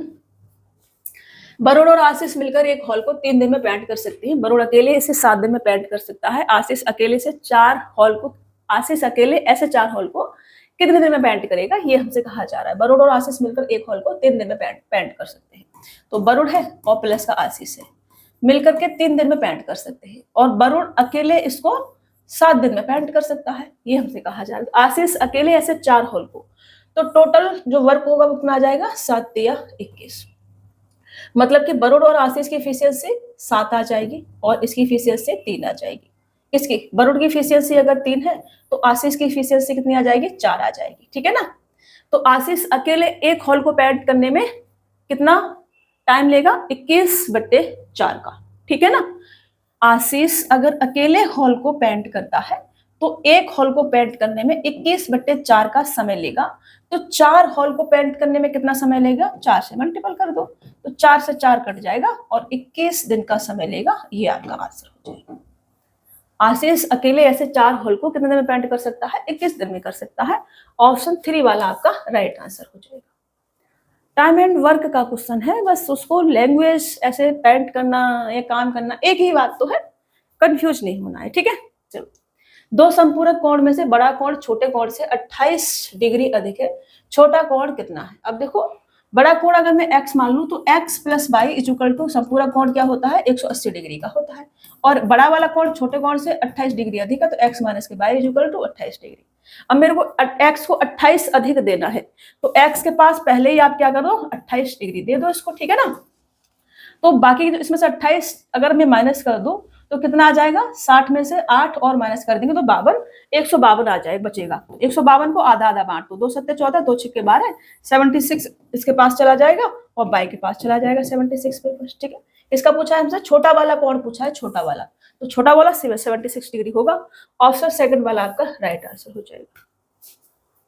हमने कहा कि x को 28 ज्यादा देना है, तो x को पहले ही हमने 28 दे दिया, फिर इसमें से हमने 28 माइनस करा, इसमें से 28 माइनस कर दो, ठीक है ना। कितना आ जाएगा 152 आ जाएगा, 152 डिग्री आ जाएगा। अब 152 डिग्री को x और y में आधा आधा बांट दो, तो इसको 76 डिग्री और इसको 76 डिग्री। अगर x हमसे पूछा जाता तो कितना आ जाता, ये आ जाता हमारा 6 14 के 4 कैरी लेंगे 1 आ जाएगा, तो ये आपका 9 और 1 10 आ जाएगा, 104 डिग्री, और ये कितना है 76 डिग्री, ठीक है, ये आ जाता आपका। x हमसे पूछा नहीं गया है, y पूछा गया तो y 76 डिग्री। आप ऐसे भी निकाल सकते हैं इसको, ऐसे जैसे निकालते हैं ना कि x प्लस के y बराबर अगर 180 डिग्री है तो x माइनस के y बराबर 28 डिग्री है। आप लोग यही तरीका लगाते होंगे, मुझे पता है। इसमें से माइनस करते होंगे और y से ऐड करते होंगे इसको, ठीक है, ऐड करते होंगे और 22 से 22 काटते होंगे, फिर यहाँ 2x लिखते होंगे, फिर 2x बराबर कितना आ जाएगा, ये 208 आ जाएगा, ठीक है ना। फिर 2 से इसे काटेंगे, 2 × 2 2 0, फिर 2 × 8 104 डिग्री x का निकालेंगे, फिर y बराबर इसमें से 180 डिग्री में से ये माइनस करेंगे 104, फिर आप इधर लिखेंगे 76 डिग्री। तो ऐसा थोड़ी करना है, ये तो बच्चों वाला तरीका हो गया ना, ऐसे नहीं करना है, थोड़ा फास्ट करना है, ऐसे नहीं करना है। आप बड़े हो गए हैं तो थोड़ा स्मार्ट बनना है, स्मार्ट। दीवार के सहारे टिकी एक सीढ़ी 36 ग्राउंड के साथ कोण बनाती है। इस प्रकार की tan θ = 15/8 है, या दीवार से सीढ़ी के शीर्ष की ऊंचाई 30 मीटर है, तो दीवार से सीढ़ी के पाद की दूरी मीटर में ज्ञात कीजिए, ये हमसे कहा जा रहा है। एक मैंने दीवार बनाई और इस दीवार से कोई एक सीढ़ी जो है टिकी हुई है, ये मैंने सीढ़ी बना दी, ठीक है। 36 ग्राउंड के साथ कोण बनाती है, इस प्रकार की tan θ = 15/8 है। मान लो ये थीटा है, tan θ = 15/8 है, tan θ = 15/8 है, तो tan θ बराबर क्या होता है, परपेंडिकुलर बट्टे बेस, तो ये 15 होगा और ये 8 होगा, ये 15 है ये 8 है, तो ये 17 आ जाएगा, ठीक है। हमसे क्या पूछा है, हमसे पूछा है यदि दीवार से सीढ़ी के शीर्ष की ऊंचाई, दीवार से सीढ़ी के शीर्ष की ऊंचाई 30 है, दीवार से सीढ़ी का शीर्ष ये है और ये डिस्टेंस मेरे को 15 दे रखी है, इस 15 की वैल्यू मेरे को वहां पे 30 मीटर दे रखी है, ठीक है। तो दीवार से सीढ़ी के पाद की दूरी, दीवार से सीढ़ी के पाद की दूरी कितनी होगी, ये वाली डिस्टेंस मेरे से पूछी है, तो ये इसका कितना गुना है, 2 गुना है, तो इधर भी कितना आ जाएगा 2 गुना आ जाएगा, और 8 दूनी 16 मीटर है, मीटर में है, हाँ मीटर में है, तो 16 मीटर ये आपका आंसर हो जाएगा, ठीक है। अगर सीढ़ी का पूछा जाता तो सीढ़ी 17 दूनी 34 मीटर की आ जाती, ओके। सेम रेशियो में चीजें चलती हैं, तो 8 दूनी 16, ऑप्शन फर्स्ट वाला आपका राइट आंसर हो जाएगा। ट्रिग्नोमेट्री में मैंने आपको ये करा रखा है कि tan θ = परपेंडिकुलर बट्टे बेस होता है, ठीक है। सारी चीजें मैंने करा रखी, एक भी चीज ऐसी नहीं जो मैंने नहीं कराई है सिलेबस में, तो सिलेबस जाओ, हर चीज को उठा उठा के चेक कर लो, ठीक है ना, आपको पता चल जाएगा। किसी आंकड़ा समुच्चय का बहुलक और माध्य का क्रम से 28.4 और 88 है, आंकड़ा समुच्चय का माध्य क्या है, यह हमसे कहा जा रहा है। तो मोड इज इक्वल टू क्या होता है, मोड इज इक्वल टू होता है 3 मीडियन माइनस के 2 माध्य मतलब कि 2 मीन, ये होता है फॉर्मूला, आपने इसे याद कर लेना है। ओके, तो मोड बहुलक मुझे दे रखा है 28.4, तो मैं यहाँ पे लिखूंगी 28.4 इज इक्वल टू 3, माध्य का मुझे दे रखी 88, तो मैं यहाँ लिखूंगी 88 माइनस का 2 माध्य मतलब के मीन, ठीक है। माध्य मेरे से पूछा है कि समुच्चय का माध्य क्या होगा, तो यहाँ से 2 मीन को मैं इधर ले आती हूँ, 2 मीन या 2 माध्य, ठीक है, इधर ले आती हूँ, और ये कितना आ जाएगा 8 तिया 24 का मतलब होगा आपका 4 4 और 6 और 2, ठीक है। और इसमें से मुझे 28.4 को क्या करना है, माइनस करना है 28.4 को, 28.4, 28 की जगह पर मैं पूरा 29 ही माइनस अगर कर दूं, इसमें से 28.4 ही है ना, हाँ ठीक है, 29 ही माइनस कर दूं, यहाँ पे मैं लिख लेती हूँ 29 माइनस करूंगी, कितना आ जाएगा आपका 5 आ जाएगा, फिर 5 में से 3 आ जाएगा और फिर ये 2 आ जाएगा, ठीक है। और मैंने 6.6 ज्यादा माइनस कर दिया है, तो उसे मुझे कम कर देना है इसमें, ठीक है। तो ये आपका 2 3 और 4.6 आ जाएगा, 2 3 क्योंकि 29 माइनस कर दिया ना मैं 28.4 की जगह पर, तो 234.6 आ जाएगा ये। अब केवल मीन चाहिए मुझे, तो केवल मीन इज इक्वल टू कितना आ जाएगा, 2 से काटेंगे, 2 1 2, फिर 2 1 2, 2 7 14 और 2 3 6, 117.3, ये आपका आंसर होगा। 117.8 है, मैंने कुछ गलत कर दिया है क्या, कहीं कुछ गलत कर दिया शायद मैंने, 8 तिया 24 यहाँ लिखेंगे, फिर 11 से मल्टीपल करेंगे तो 4 और 6 2, 264 तक तो ठीक है हमारा। फिर यहाँ कुछ मिस्टेक हुआ होगा, 264 में से माइनस करना है मेरे को कितना 20, अरे भाई लिख जाओ प्लीज ये मेरे हाथ भी है ना, एक बार में कुछ भी आपने देखो सही से कर लिया होगा, बट मेरा गलत हो गया है। 14 में से 8 जाएंगे 6 बचेगा, फिर उसके बाद में यहाँ 5 में से 2 जाएगा तो 3 बचेगा, फिर उसके बाद में यहाँ पर 2 का 2 आ जाएगा, इसको और माइनस, अरे मैंने सही करा था, 235.6 आ जाएगा, ठीक है ना, 235.6 आएगा, यहाँ पर 235.6 आएगा, हमने सही लिखा था, शायद गलत कर दिया हमने लिख के, 235.6 आ जाएगा ये। ओके, इसको हटाते हैं, अब इसे सॉल्व करना है हमको, तो इसको हटा दो और फिर से लिखूं यहाँ पर, ये आ जाएगा आपका 2 1 2, फिर 2 1 2 और 2 7 14 और फिर 1 बचेगा 2 8 16, अब आ जाएगा ये 117.8, 117.8 ऑप्शन फर्स्ट वाला आपका राइट आंसर हो जाएगा। वो मैंने माइनस करने में गड़बड़ कर दिया ठीक है, कभी कभी हो जाता है, उसके लिए सॉरी। चलिए, मैं भी इंसान हूँ, समझ लिया करो, गलतियां हो जाती है। एक गोले का वक्रीय पृष्ठ क्षेत्रफल ज्ञात कीजिए जिसका व्यास 98 सेंटीमीटर के बराबर है। एक गोले का वक्र पृष्ठीय क्षेत्रफल ज्ञात कीजिए जिसका व्यास 98 सेंटीमीटर के बराबर है। तो ये हमने क्या बनाया, एक गोला बनाया, गोला तो नहीं बना है ये, अच्छा गोला बनाएंगे, ठीक है। ये मैंने एक गोला बनाया, ये इसका सेंटर पॉइंट और ये इसकी रेडियस। अब 98 व्यास है तो रेडियस कितनी आ जाएगी, रेडियस आ जाएगी 2 से डिवाइड करेंगे तो 2 चौका और 2 अट्ठे 16, 2 ने 18, 8 है ना इसमें, हाँ 2 ने 18, ठीक है ना, 49 सेंटीमीटर की आपकी रेडियस आ जाएगी। तो इसका वक्र पृष्ठीय क्षेत्रफल कह लो या फिर इसका टीएसए कह लो, एक ही चीज रहती है, ठीक है ना। तो इसका CSA is equal to TSA is equal to 4 pi r square रहता है, ठीक है, ये रहता है। तो यहाँ से 4 लिखेंगे, पाई की वैल्यू, अब देखो इसमें कुछ बोला नहीं है कि क्या यूज करनी है, तो हम 22/7 भी यूज कर सकते हैं। तो मैंने पाई की वैल्यू 22/7 यहाँ पे यूज की, इंटू का ये कितना है 49, स्क्वायर करेंगे तो 49 इंटू का 49 ये आ जाएगा, ठीक है। फिर यहां से मैं 7 से इसको काट दूं, 7 7 49, फिर क्या करें 7 चौक 28 और 28 दूनी 56, 56 इंटू का 11 तो ये 6 आ जाएगा, 11 का 1 और कैरी लेंगे 1 तो ये 616 हो जाएगा, ठीक है ना। इतना मैंने यहां से यहां तक का मल्टीपल कर लिया, मेरे पास बचा इंटू का 49 करना, तो इंटू का 49 को मैं लिख सकती हूँ 50 माइनस का 1, तो ये जल्दी कैल्कुलेशन तोड़ लेती हूँ मैं इसको ऐसे करके, तो 5 छिक्का कितना आ जाएगा 30, कैरी लूंगी 3 आ जाएगा, 5 और 3 8 आ जाएगा, फिर 5 छिक्का 30 का 30 आ जाएगा, और इसमें से मेरे को 616 माइनस करना है, तो लास्ट में 4 आएगा, और 4 तो 2 3 जगह दे रखा है यहाँ पे 9 बचेगा, 9 में से 1 जाएगा तो 8 आ जाएगा, और यहाँ पर आपका 7, 7 में से 1 आ जाएगा। 184 कहीं दे रखा है, 1 भी दे रखा है, तो 30,184 ऑप्शन फर्स्ट वाला आपका राइट आंसर हो जाएगा। ठीक है ना, 30,184। तो मैं इसके बराबर लिख सकती हूँ कि 30,184 ये आपका आंसर होगा सेंटीमीटर स्क्वायर। ठीक है, ये मैंने कैलकुलेशन लिए लिखा था, तो इसे मैं हटा देती हूँ, इधर में हटा देती हूँ।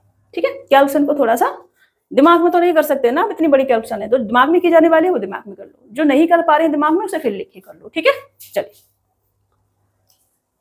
ये हमको कुछ संख्या दे रखी हैं, और 27 लास्ट वाली संख्या माध्यिका में ज्ञात करनी है इसकी। माध्यिका बोले तो मीडियन। ठीक है, मीडियन क्या होती है, अभी अभी मैंने आपको बताया कि मीडियन इज इक्वल टू क्या होता है, मीडियन अगर n हमारे पास कैसा है, अगर n हमारे पास इवन है तो मिडिल के 2 टर्म्स, पहला टर्म्स और दूसरा टर्म्स का एवरेज ही हमारी मीडियन होती है।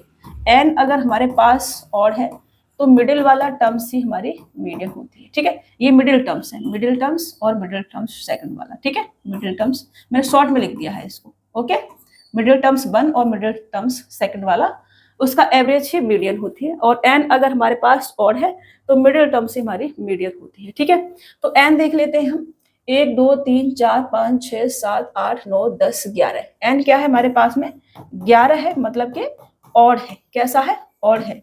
ऑड है तो 5 संख्याएं इधर छोड़ेंगे और 5 संख्याएं इधर छोड़ेंगे, 6th वाला टर्म हमारी मीडियन होगा। ठीक है, 6th वाला टर्म। अब छोटे क्रम से चलना है आपको, ठीक है ना, क्रम से चलना है, मतलब कि असेंडिंग ऑर्डर में चलना है, सबसे छोटे से फिर उससे बड़ा, उससे बड़ा, उससे बड़ा, ऐसे काउंट करते हुए चलना है। तो सबसे छोटी संख्या आपको दिख रही है 11, तो पहला ये गया 1, उसके बाद 2, और उसके बाद 3, और उसके बाद 4, और उसके बाद 5, 5 ये वाली 5, और उसके बाद 6 ये वाली। ठीक है ना, ये ठीक है, 1 फिर 2 फिर 3 और फिर 4 और फिर आपका 5 और फिर 6, तो 6th वाला कितना आ जाएगा, 35। तो 35 आपकी मीडियन होगी, 6th वाला टर्म 35 होगा, और 35 आपकी मीडियन होगी। ऑप्शन पहला वाला आपका राइट आंसर हो जाएगा। इसमें कुछ भी तीर नहीं मारना होता है, थोड़ा सा ये याद रखना होता है बस। ठीक है, चलिए, सारी चीजें आपको सिलेबस में करा दी हैं, कुछ भी नया है नहीं है, जहां भी नया मिलेगा, नया है ही नहीं। एक क्वेश्चन है इसमें, पूरी 50 क्वेश्चन में जो मैंने नहीं कराया है वो मैं आपको समझाऊंगी, लास्ट में मैंने उसको रखा है, बाकी सारे क्वेश्चंस मैंने कराए हैं। यदि 7.5 रेशियो 19.5 और प्रोपोर्शनल में है 16 रेशियो x, तो x का मान क्या होगा, ये हमसे कहा जा रहा है। प्रोपोर्शनल में है, इसका मतलब है कि यहाँ से इन दोनों का मल्टीपल इसके बराबर होगा। ठीक है ना, या फिर हम ऐसे भी रख सकते हैं इसको कि 7 पॉइंट लिखना है बाबा, 7.5 बट्टे में 19.5 इक्वल टू 16 बट्टे x, ऐसे भी लिख सकते हैं। ठीक है, x का मान हमें निकालना है, तो पॉइंट से पॉइंट हम काट देते हैं, फिर 15 चौका 60, 15 75, और यहाँ से 15 एकन 15 और 15 तिया 45। ठीक है, फिर x बराबर कितना आ जाएगा, x बराबर आ जाएगा आपका 16 इंटू का 13, तो 16 ढाई 160 और 16 तिया 48, मतलब के 208 बट्टे 5, तो 5 चौक 20 और 5 एकन 5, 5 छिक्के 30, 41.6 आ जाएगा x बराबर, और 41.6 ऑप्शन सेकंड वाला आपका राइट आंसर हो जाएगा। ऐसे क्वेश्चंस भी कराए हैं हमने आपको।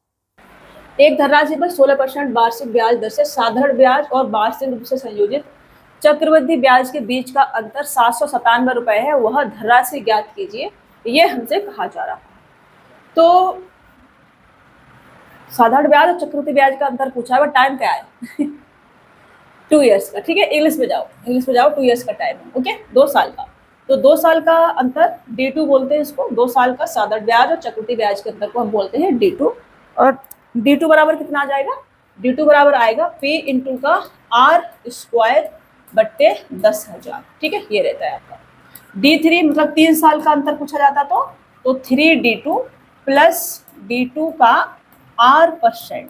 ठीक है, 3D2 प्लस D2 का R%। और अगर केवल 3rd ईयर का पूछा जाता तो केवल 3rd ईयर्स का, केवल तीसरे साल का SI और CI का डिफरेंस, तो वो 2D2 प्लस D2 का R%, ये रहता है। ठीक है ना, अगर केवल हमसे तीसरे साल का पूछा जाता तो ये, 3 साल का पूछा जाता तो ये, 2 साल का पूछा जाता तो फिर ये वाला हमारा आंसर आ जाता। एक तो तरीका है कि मैं फॉर्मूले से कर लूँ, एक तरीका है कि मैं अपना सक्सेसिव लगा के भी कर सकती हूँ। ठीक है, ऐसे भी कर सकते हैं। तो अगर मैं SI की बात करूँ 2 साल की, तो 16 16% इंटू का 2, 16 दूनी 32% ब्याज टोटल मिला होगा, ठीक है ना। और अगर CI की बात करूं तो CI 16% सक्सेसिव लगा के निकाल लेते हैं, 16% प्लस का 16 इंटू का 16 बट्टे 100, तो ये 16 दूनी 32 तो आएगा, और साथ में कितना आ जाएगा, 16 का स्क्वायर कितना होता है आपका 256, तो पॉइंट लगेगा तो ये आ जाएगा 32 और 34, ठीक है ना, 34.56%। अब मेरे से क्या पूछा है, डिफरेंस, 2 साल का डिफरेंस दे रखा है मेरे को, प्रिंसिपल मेरे से पूछा है धनराशि, डिफरेंस कितना आ जाएगा 2.56% का आ जाएगा, ठीक है, ये डिफरेंस आ रहा है। तो मैंने कहा कि 2.56% इक्वल टू 797 है। अब देखो हम लगभग में नहीं जा सकते, इसको मैं 800 नहीं लिख सकती हूँ क्योंकि संख्याएं बहुत नजदीक है, लास्ट वाली डिजिट पे आंसर मैटर करेगा, इसको छोड़ दिया जाए तो, ठीक है, तो लगभग में हम नहीं जा सकते हैं। अब तो यहाँ से प्रिंसिपल अपने आप में कितना होगा 100% होगा, तो यहाँ से इसको अगर मैं सॉल्व करूँ तो पॉइंट को अगर मैं हटा दूँ और इधर 2 जीरो और चुपका लूँ, ठीक है ना, ये प्रिंसिपल अपने आप में 100% होगा, और इसमें ये पॉइंट हटा करके 2 जीरो और चुपका दूँ तो मेरा ये आ जाएगा, ठीक है ना, पॉइंट हटा करके मैंने 2 जीरो चुपका दिए, मैं इसको इससे लिख देती हूँ, रेड से लिख देती हूँ उधर, फिर जो 2 जीरो अलग से चुपका है वो आपको अलग अलग दिखेंगे। मैंने ये पॉइंट हटाया, यहाँ 2 जीरो चुपका लिए, ठीक है।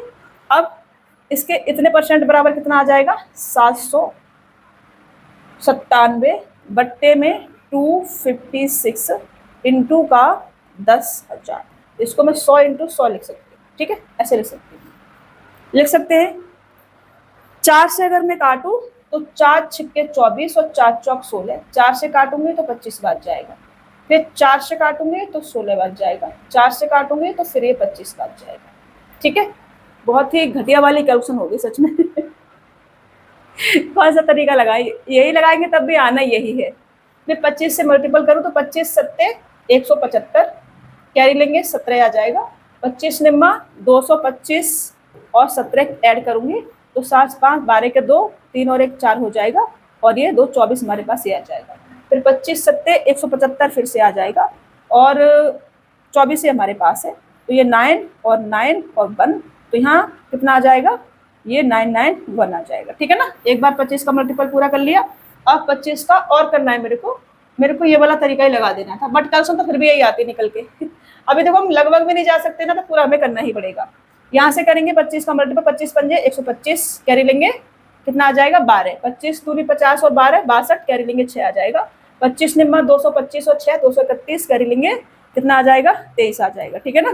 फिर 25 निम्मा 225 फिर से यहाँ ऐड करेंगे 8 आ जाएगा, और ये 4 और 2 24 बचेगा, ठीक है ना। फिर 25 एकन 25 और 25 और 24 कितना आ जाएगा आपका 9 और 4 आ जाएगा, ठीक है, ये आ गया। अब यहाँ से मेरे को 16 से काटना है, इसको 16 से काटोगे तो 16 तिया 48, इधर 16 से काटना है इसको, 16 तिया 48, कुछ गलत तो नहीं कर दिया ना एक आध पॉइंट, फिर यहाँ पे 1 बचेगा, फिर 16 एकन 16, फिर यहाँ पर हमारा कितना बचेगा 2 बचेगा, फिर 16 एकन 16, और फिर उसके बाद हमारा यहाँ पर 16 के बाद 5 बचेगा यहाँ पर, फिर 16 तिया 48, तो 31 13 तो 3 में दे रखा है, 16 तिया 48 के बाद में कितना बचेगा हमारे पास यहाँ पर 4 बचेगा, ठीक है ना, फिर 16 तिया 48, तो ये आपका आ जाएगा 31 13 33 ये वाला, ठीक है ना, 31 133 ये आ जाएगा। इधर मैंने कैलकुलेशन करा था, इसे हटा देती हूँ, करना ही पड़ेगा, देखो ये फॉर्मूला लगाओगे तब भी कैलकुलेशन यही निकल के आएगी, मैंने ऐसे कर दिया था आप फॉर्मूला लगा लेना, ठीक है, ऐसे मत करना, इसे हटा देती हूँ, इसको भी नोट डाउन कर लेना, स्क्रीनशॉट ले लेना। बाकी जो तरीका आप लगाओगे 2 साल के डिफरेंस वाला कैलकुलेशन तो फिर भी वही निकल के आएगी। प्रिंसिपल मुझे चाहिए, आर मेरे पास 16% दे रखा है, तो 16 इंटू 16 बट्टे कितना करेंगे 10,000 करेंगे, तो इसको बराबर मेरे को कितना दे रखा है 797 दे रखा है। अब यहाँ से करोगे तो वही 797 बट्टे 16 चौका 64 वही निकल के आ जाएगा, मैंने कहा ना कि वही आ जाएगा निकल के, तो प्रिंसिपल बराबर कितना आ जाएगा 31 113, 31 133, ठीक है ना। ये उसके बाद पॉइंट के बाद भी कुछ चलेगा, लेकिन पॉइंट के बाद हमें नहीं चाहिए, यहीं तक चाहिए, तो यही आपका आंसर होगा 31,133, ठीक है। चलिए कैसे करके मैंने अभी आपको बता दिया था, ये द्विघात समीकरण 2x² प्लस के kx प्लस का 8 = 0 है। और 3x² प्लस का 4x प्लस का 12 इक्वल टू 0 के दोनों मूल सार्व हैं, तो k का मान क्या होगा। ऐसे क्वेश्चन भी मैंने आपको अलजेब्रा में कराए हैं, जाकर के चेक कर लेना, ठीक है। दोनों मूल सार्व है मतलब कि इनका रेशियो बराबर है। अगर हम कंपेरिजन कर दूं तो इसका मतलब होगा कि यहाँ से इसका कंपेरिजन के साथ करना है, तो यहाँ से मैं लिख सकती हूँ कि 2/3 equal to k/4 equal to 8/12, ये रेशियो बराबर बराबर होना चाहिए अगर मूल कैसे शार्प है तो, ठीक है ना। ऐसा इसमें ऐसा लैंग्वेज कुछ भी दे सकते हैं, बट आपको ऐसे समझना है, ठीक है। तो यहाँ से मेरे को k की वैल्यू पूछी है। k की वैल्यू अगर मेरे को पूछी है तो इन दोनों को बराबर रख दो या फिर इन दोनों को बराबर रख दो, एक से आपके k की वैल्यू आ जाएगी। तो मैं इन दोनों को अगर बराबर रख दूं तो यहाँ से k बराबर कितना आ जाएगा, 4 दूनी 8/3, और यही इसका आंसर है, ठीक है। अगर मैं इन दोनों को बराबर रखूँ तो 4 से काटूंगी, 4 तिया 12, फिर 8/3 यहाँ से आ जाएगा, ठीक है। 8/3, ये आपका 8/3 ऑप्शन सी राइट आंसर हो जाएगा। इधर से करोगे k की वैल्यू तब भी यहाँ से k बराबर कितना आ जाएगा, 8/3। आप कहीं से भी कर लो, दोनों को आपने बराबर रखना है, सेम ही आंसर आपका आएगा, ठीक है। चलिए, एक डीलर 63,000 प्रति ड्रायर की दर से 2 ड्रायर बेचता है। एक पर उसे 5% का लाभ होता है और दूसरे पर उसे 30% की हानि होती है। पूरे लेन देन में उसका हानि प्रतिशत क्या है, ये हमसे कहा जा रहा है। तो देखो, ऐसे क्वेश्चन भी मैंने आपको कराए थे परसेंटेज में, अभी आपको या परसेंटेज में नहीं, प्रॉफिट लॉस में मैंने कराए हैं, तो याद आ रहा होगा शायद कुछ कुछ आपको। तो इसका कोई यूज नहीं, बस इसका यूज इतना है कि सेम रेट पर उसने बेचे हैं, ठीक है ना, सेलिंग प्राइस सेम है।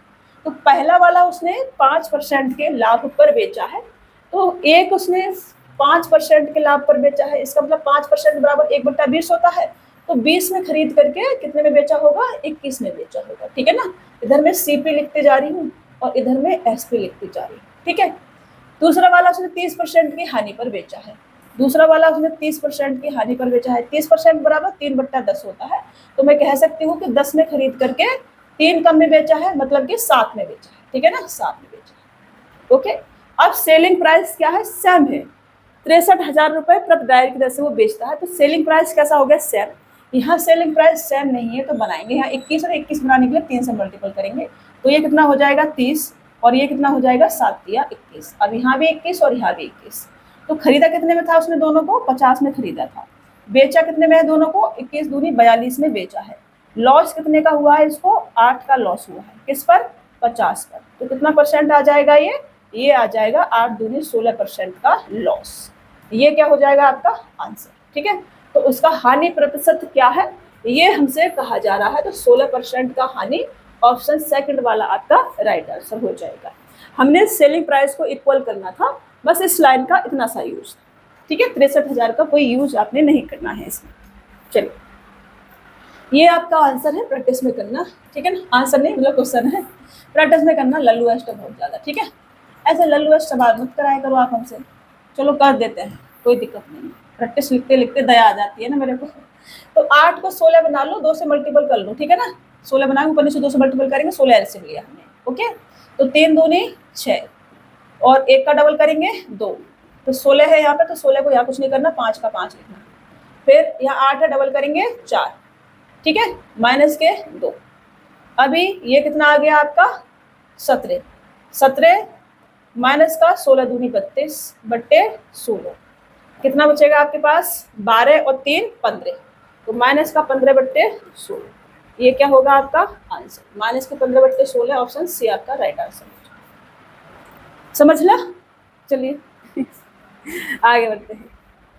जब 26, 24, 22 और 34 में से प्रत्येक में x जोड़ा जाता है तो इस क्रम में प्राप्त संख्याएं समान अनुपात में होती हैं। तो यदि 4x रेशियो बाई और proportional by ratio 7x minus 6 है, तो बाई 0 से बड़ा है, तो बाई का मान क्या होगा।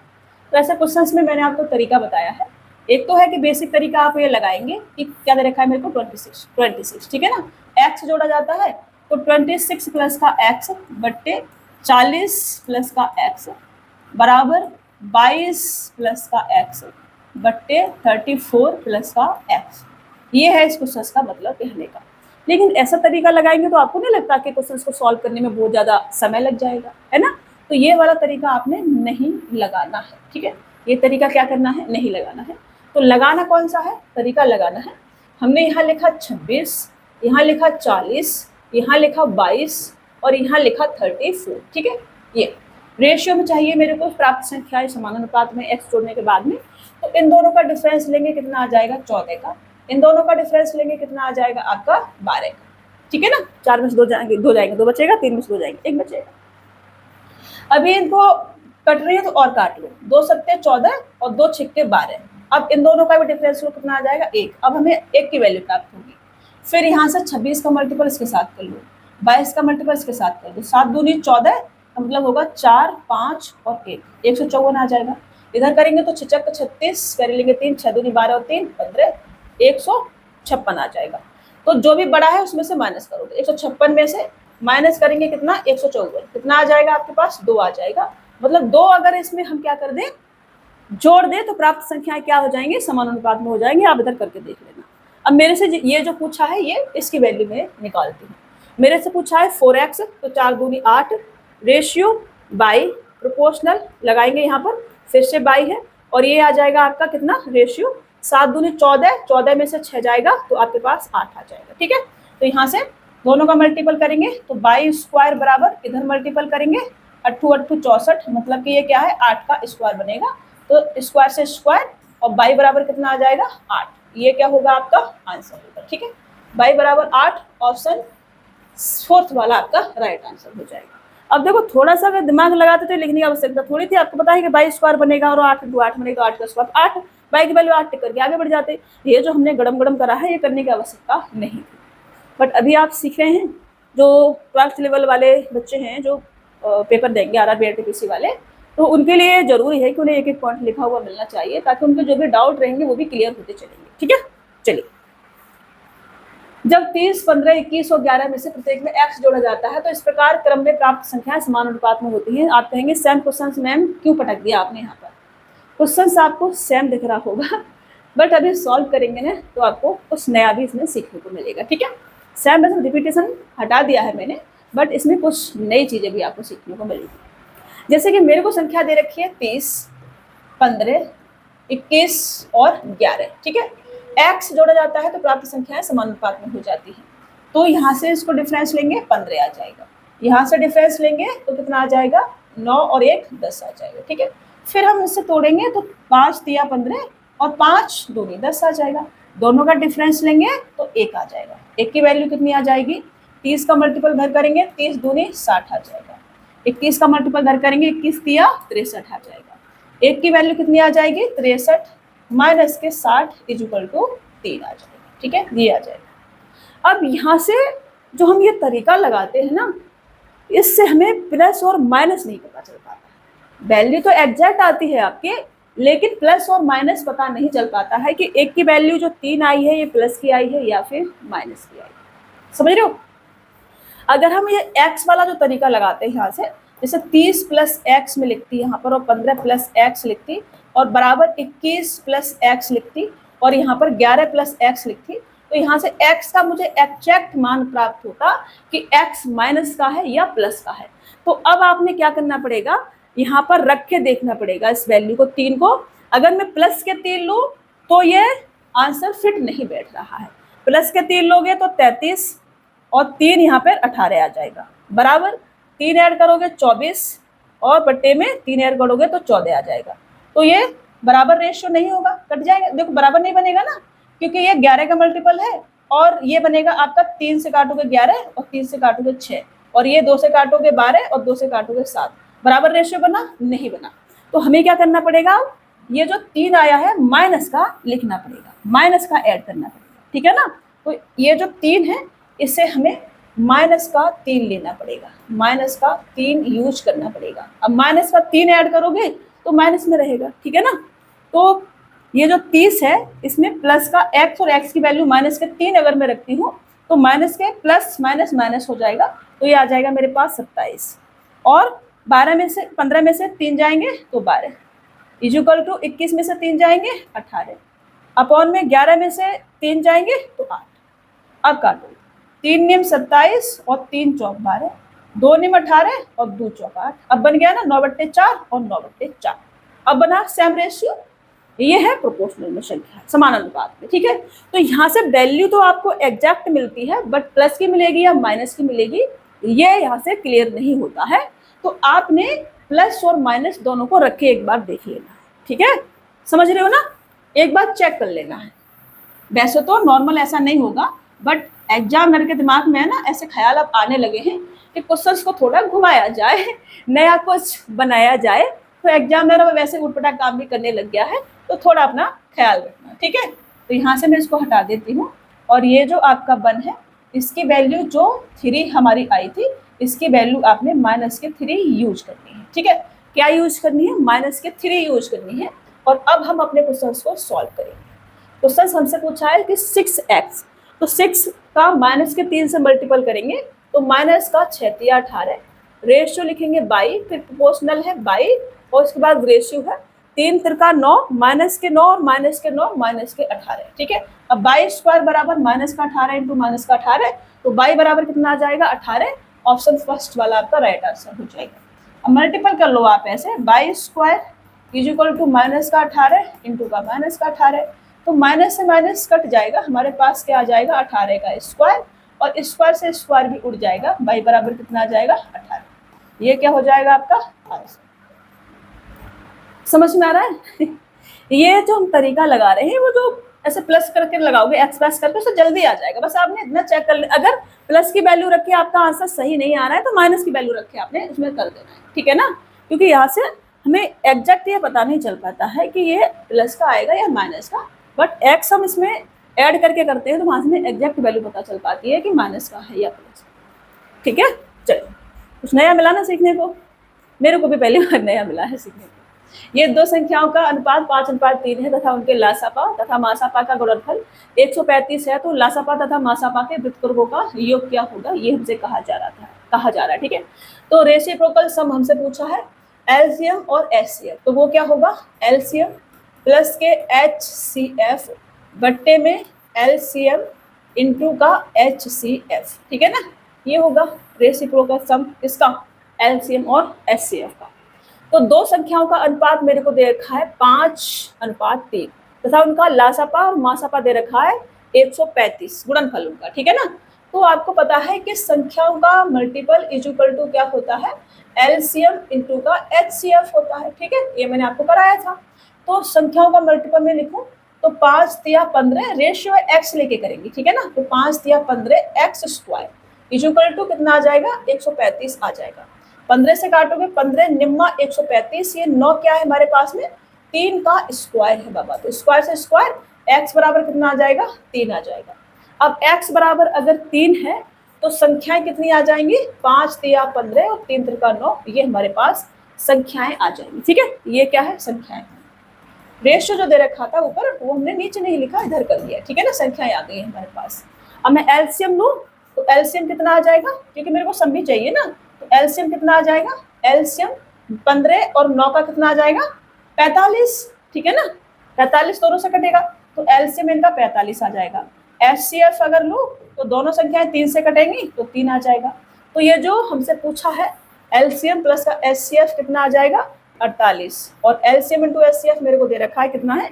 135, तो ये कितना आ जाएगा आपका? कटेगा 3 से कटेगा, तो 3 एकम 3 और 3 छक्का 18 और 3 चौक 12 3 5 15, 16/45, ये आपका आंसर होगा। 16/45 ऑप्शन डी आपका राइट आंसर हो जाएगा, ठीक है, समझ में आ रहा है। अब देखो एचसीएफ अलग होता है तो हम सम पे चले जाते हैं कि संख्याओं का सम जो है एचसीएफ से डिवाइड होता है, ऐसे भी चले जाते हैं, लेकिन करना तो पड़ेगा। चलिए आगे बढ़ते हैं, नेक्स्ट क्वेश्चन लेते हैं। इससे क्या है ना, एक एक पॉइंट जो मैं लिखते चल रही हूँ ना, इससे आपकी बेसिक चीजें भी क्लियर होती चलती होंगी। मैं अपने हिसाब से हवा में करके निकल जाऊँ, एक लाइन में लिख के चले जाऊँ, तो फिर वो आपको समझ में नहीं आएंगी, फिर इसका कोई मतलब नहीं बनता है ना। चलो आगे बढ़ते हैं। दो संपूरक कोण में से बड़ा कोण छोटे कोण से 50 डिग्री अधिक है। छोटा कोण क्या है? अच्छा सेम क्वेश्चन आ गए, तो एक और आ दिया मैंने ना, रिपीटेशन रोकते भी है ना, फिर भी आ ही जाते हैं क्वेश्चन। तो मैंने कहा कि x प्लस वाई बराबर अगर 180 डिग्री है, संपूरक कोण क्या होते हैं? 180 डिग्री सम होता है उनका, और x माइनस के वाई बराबर कितना है? 50 डिग्री है। छोटा कोण मुझे चाहिए, मतलब x के पास पहले से ही मम्मी ने 50 ज़्यादा दे रखा है, और y के पास कितना आ जाएगा? इसमें से 50 माइनस कर देंगे तो हमारे पास 130 बचेगा, ठीक है ना। अब बराबर बांटना है 130 को, तो 65 इसे दे दो और 65 इसे दे दो, तो छोटा कोण 65 डिग्री का होगा, ये हमारे पास राइट आंसर हो जाएगा, ठीक है। 65 डिग्री, ऑप्शन 4 वाला आपका राइट आंसर होगा। चलिए, स्मार्ट बनना है थोड़ा सा। यदि ईश्वर नाव से धारा की विपरीत दिशा में 42 घंटे में 721 किलोमीटर की दूरी तय करता है और उसे धारा की दिशा में इस दूरी के लिए 15 घंटे लगते हैं, तो धारा की चाल क्या है, ये हमसे कहा जा रहा है। ठीक है, विपरीत दिशा में, यदि ईश्वर नाव से धारा की विपरीत दिशा में 42 घंटे में 721 जाता है। विपरीत दिशा में क्या होता है, नाव की चाल से धारा की चाल को माइनस करते हैं, तो चाल बराबर दूरी बट्टे समय, ये आपका 121 बट्टे कितना आ जाएगा, 42 आ जाएगा। ठीक है, और सेम डायरेक्शन में, और उसे धारा की दिशा में, सेम डायरेक्शन में 15 घंटे लगते हैं, सेम डायरेक्शन में नाव की चाल में धारा की चाल को ऐड कर दिया जाता है, तो ये 721 बट्टे 15 आ जाएगा, ये आपका आ जाएगा। ठीक है, लेकिन मेरे से धारा की चाल पूछी है, मतलब मेरे से क्या पूछा है, बाई की वैल्यू मेरे से पूछी है। अब देखो, एग्जैक्ट हम लगभग में जा सकते हैं, ठीक है ना, लगभग में जा सकते हैं, लगभग में जा सकते हैं। 7 से काटो, 7 पंजा 35, 7 छक्के 42, 7 ढाई 70 और 7 तिया 21। ठीक है, अब 6 से काटोगे तो 6 गन 6, 4 बचेगा यहाँ पर, तो 6 सत्ते 42 होता है, एक कम करके लिख लो, यहाँ 17 लिख लो, ठीक है ना, 6 सत्ते 42। यहाँ से काटोगे 15 चौका 60, 4 बार चला जाएगा, फिर 12 बचेगा यहाँ पर, 15 अट्ठे 120, यहाँ 48 लिख लो। मैं लगभग में जा रही हूँ, ठीक है ना, मैं पॉइंट में भी आ रहा है, बट मैं लगभग में जा रही हूँ, तो ऑप्शन थोड़ा सा दूर है। तो बाई बराबर कितना आ जाएगा आपके पास, एक्स प्लस बाई बराबर 48 है। एक्स को मेरे को 17 अधिक देना है, 17 अगर इसमें माइनस कर दूं तो 1 बचेगा और यहाँ 3 बचेगा। 31 को मेरे को बराबर बराबर बांटना है, तो 2 से अगर मैं काट दूं इसको तो 15.5, ठीक है ना, तो 15.5 का मतलब होगा 15.45, ऑप्शन सेकंड वाला आपका राइट आंसर हो जाएगा। देखो, हम चले गए लगभग में तो जल्दी हमारा आंसर आ गया, समझ रहे हो, क्योंकि ऑप्शंस देख लेने आपने कि ऑप्शंस नजदीक है या ऑप्शंस दूर है। ऑप्शन अगर दूर दूर है तो हम एक कम ज्यादा छोड़ सकते हैं, समझ रहे हो ना, ले सकते हैं या छोड़ सकते हैं, और अपना आंसर जल्दी से टिक कर सकते हैं। ओके, चलिए आगे बढ़े, नेक्स्ट क्वेश्चन। इन दोनों का डिफरेंस लिया हमने, कितना आया, 31 आया। फिर 31 को बराबर बराबर बांटना है। अगर मेरे से x पूछा जाता तो x को पहले हमने 17 अधिक दे रखा है, ठीक है ना, और फिर 31 को 15.5 इसको और 15.5 इसको बांट दो, तो फिर ये हमारे पास x आ जाता। समझ रहे हो, x को हमने 17 ज्यादा देना है क्योंकि x माइनस वाई बराबर 17 है हमारे पास में, तो यहाँ से फिर ये आ जाता। ये लगभग में हमारे पास आ रहा है क्योंकि एक हमने यहाँ पर छोड़ दिया है और एक हमने इधर ज्यादा ले लिया है और यहाँ पर एक छोड़ दिया है, तो वो लगभग में बनेगा। और ऑप्शन दूर थे तो हम लगभग में चले गए थे। आंसर लगभग में पूछा नहीं है, आंसर एग्जैक्ट ही पूछा है, वो हमने लगभग में ले लिया था। ठीक है, जल्दी कैलकुलेट करने के लिए चलिए। एक कक्षा के 30 विद्यार्थियों ने एक परीक्षा दी, 12 विद्यार्थियों का औसत स्कोर 60 है और बाकी विद्यार्थियों का स्कोर 62 है। कक्षा का औसत स्कोर कितना है, ये हमसे कहा जा रहा है। तो इतने छोटे क्वेश्चन के लिए कोई भी तरीका लगाना नहीं, सिंपल तरीके से कर देना है आपने। 30 विद्यार्थियों का एक परीक्षा दी, 12 विद्यार्थियों का औसत स्कोर 60 है, तो सम कितना आ जाएगा, 12 इंटू का 60 आ जाएगा, प्लस का, और बाकी विद्यार्थियों का औसत स्कोर बाकी है, 12 निकाल दिए तो बचेंगे कितने, 18, ठीक है ना। 18 विद्यार्थियों का कितना है, 62, तो 18 इंटू का 62 बट्टे में टोटल 30 विद्यार्थी, तो 30 बस। अब से काट दो, 30 से काटोगे 2 बार जाएगा। अब इधर 30 से डायरेक्ट नहीं कटेगा तो 6 पंजे 30 और 6 तिया 18 और 5 से फिर से काटो, 5 एवं 5, एक बचेगा, 5 दूनी 10 और 5 चौक 20, ठीक है। इधर मल्टीपल करोगे 12 दूनी 24, इधर मल्टीपल करोगे 12 तिया 36 और 4 तिया 12, 37.2 आ जाएगा, ठीक है ना, 37.2 आ जाएगा। दोनों को ऐड करोगे तो कितना आ जाएगा, 0.2 तो आएगा, लास्ट में सब जगह दे रखा है। 7 4 11 का 1 कैरी लेंगे 1 और 3 और 3 6 आ जाएगा, तो 61.2 आ जाएगा, ये आपका आंसर होगा। 61.2 ऑप्शन सेकंड वाला आपका राइट आंसर हो जाएगा। ठीक है, अब देखो इससे भी कोई जल्दी थोड़ी होता है, इससे जल्दी हो जाता है क्या, नहीं होता। तो बेसिक तरीके से जो क्वेश्चन बेसिक तरीके से सॉल्व हो रहे हैं जल्दी, उन्हें बेसिक तरीके से जल्दी सॉल्व करके आगे बढ़ना है। जिन्हें कॉन्सेप्ट ट्रिक की आवश्यकता है वह कॉन्सेप्ट ट्रिक लगा के क्वेश्चन को सॉल्व करके आगे बढ़ना है, ठीक है। चलिए, पाइप ए एक टैंक को 18 मिनट में भर सकता है, जबकि पाइप बी पूरी तरह से भरे टैंक को 20 मिनट में खाली कर सकता है। शुरू में पाइप ए को खोला जाता है और 6 मिनट के बाद पाइप बी को भी खोल दिया जाता है। कितने समय में शेष टैंक पूरी तरह से भर जाएगा, कितने समय में शेष टैंक, ठीक है ना। पाइप ए जो है वो 18 मिनट में भर सकता है, बी जो है वो पूरे भरे टैंक को 20 मिनट में खाली कर सकता है, ये खाली करता है। शुरू में पाइप ए को खोल दिया जाता है 6 मिनट के लिए और उसके बाद बी को भी खोल दिया जाता है, ठीक है, ये है। तो ए जो है वो 18 मिनट में भर सकता है, ये हमसे कहा जा रहा है। और बी जो है वो 20 मिनट में पूरी भरी हुई टंकी को एकदम से खाली कर सकता है। ये खाली करता है तो हम माइनस का लगा लो, ठीक है। तो टंकी की जो कैपेसिटी होगी वो कितनी आ जाएगी, इनका एलसीएम, और एलसीएम कितना आ जाएगा 180 ही आएगा, ठीक है ना। 18 और तो कुछ कटेगा नहीं, ठीक है। तो 180, तो 18 से काटेंगे कितना आ जाएगा, 10 बार जाएगा। 20 से काटेंगे 2 × 18 9 आ जाएगा, ठीक है। अब 6 मिनट के लिए ए को खोला गया है, ए को पहले 6 मिनट के लिए खोला गया है। तो 6 मिनट में ए 10 × 6 60 लीटर पानी जो है भर देगा, ठीक है ना। 60 लीटर पानी भर देगा। अब इसमें से 60 लीटर हमने क्या करा, माइनस करा, तो हमारे पास 120 लीटर बचा हुआ है, ठीक है। कितना बचा हुआ है, 120 लीटर बचा हुआ है। अब जो 120 लीटर बचा हुआ है, अब ए प्लस बी दोनों एक साथ खोल दिए गए हैं।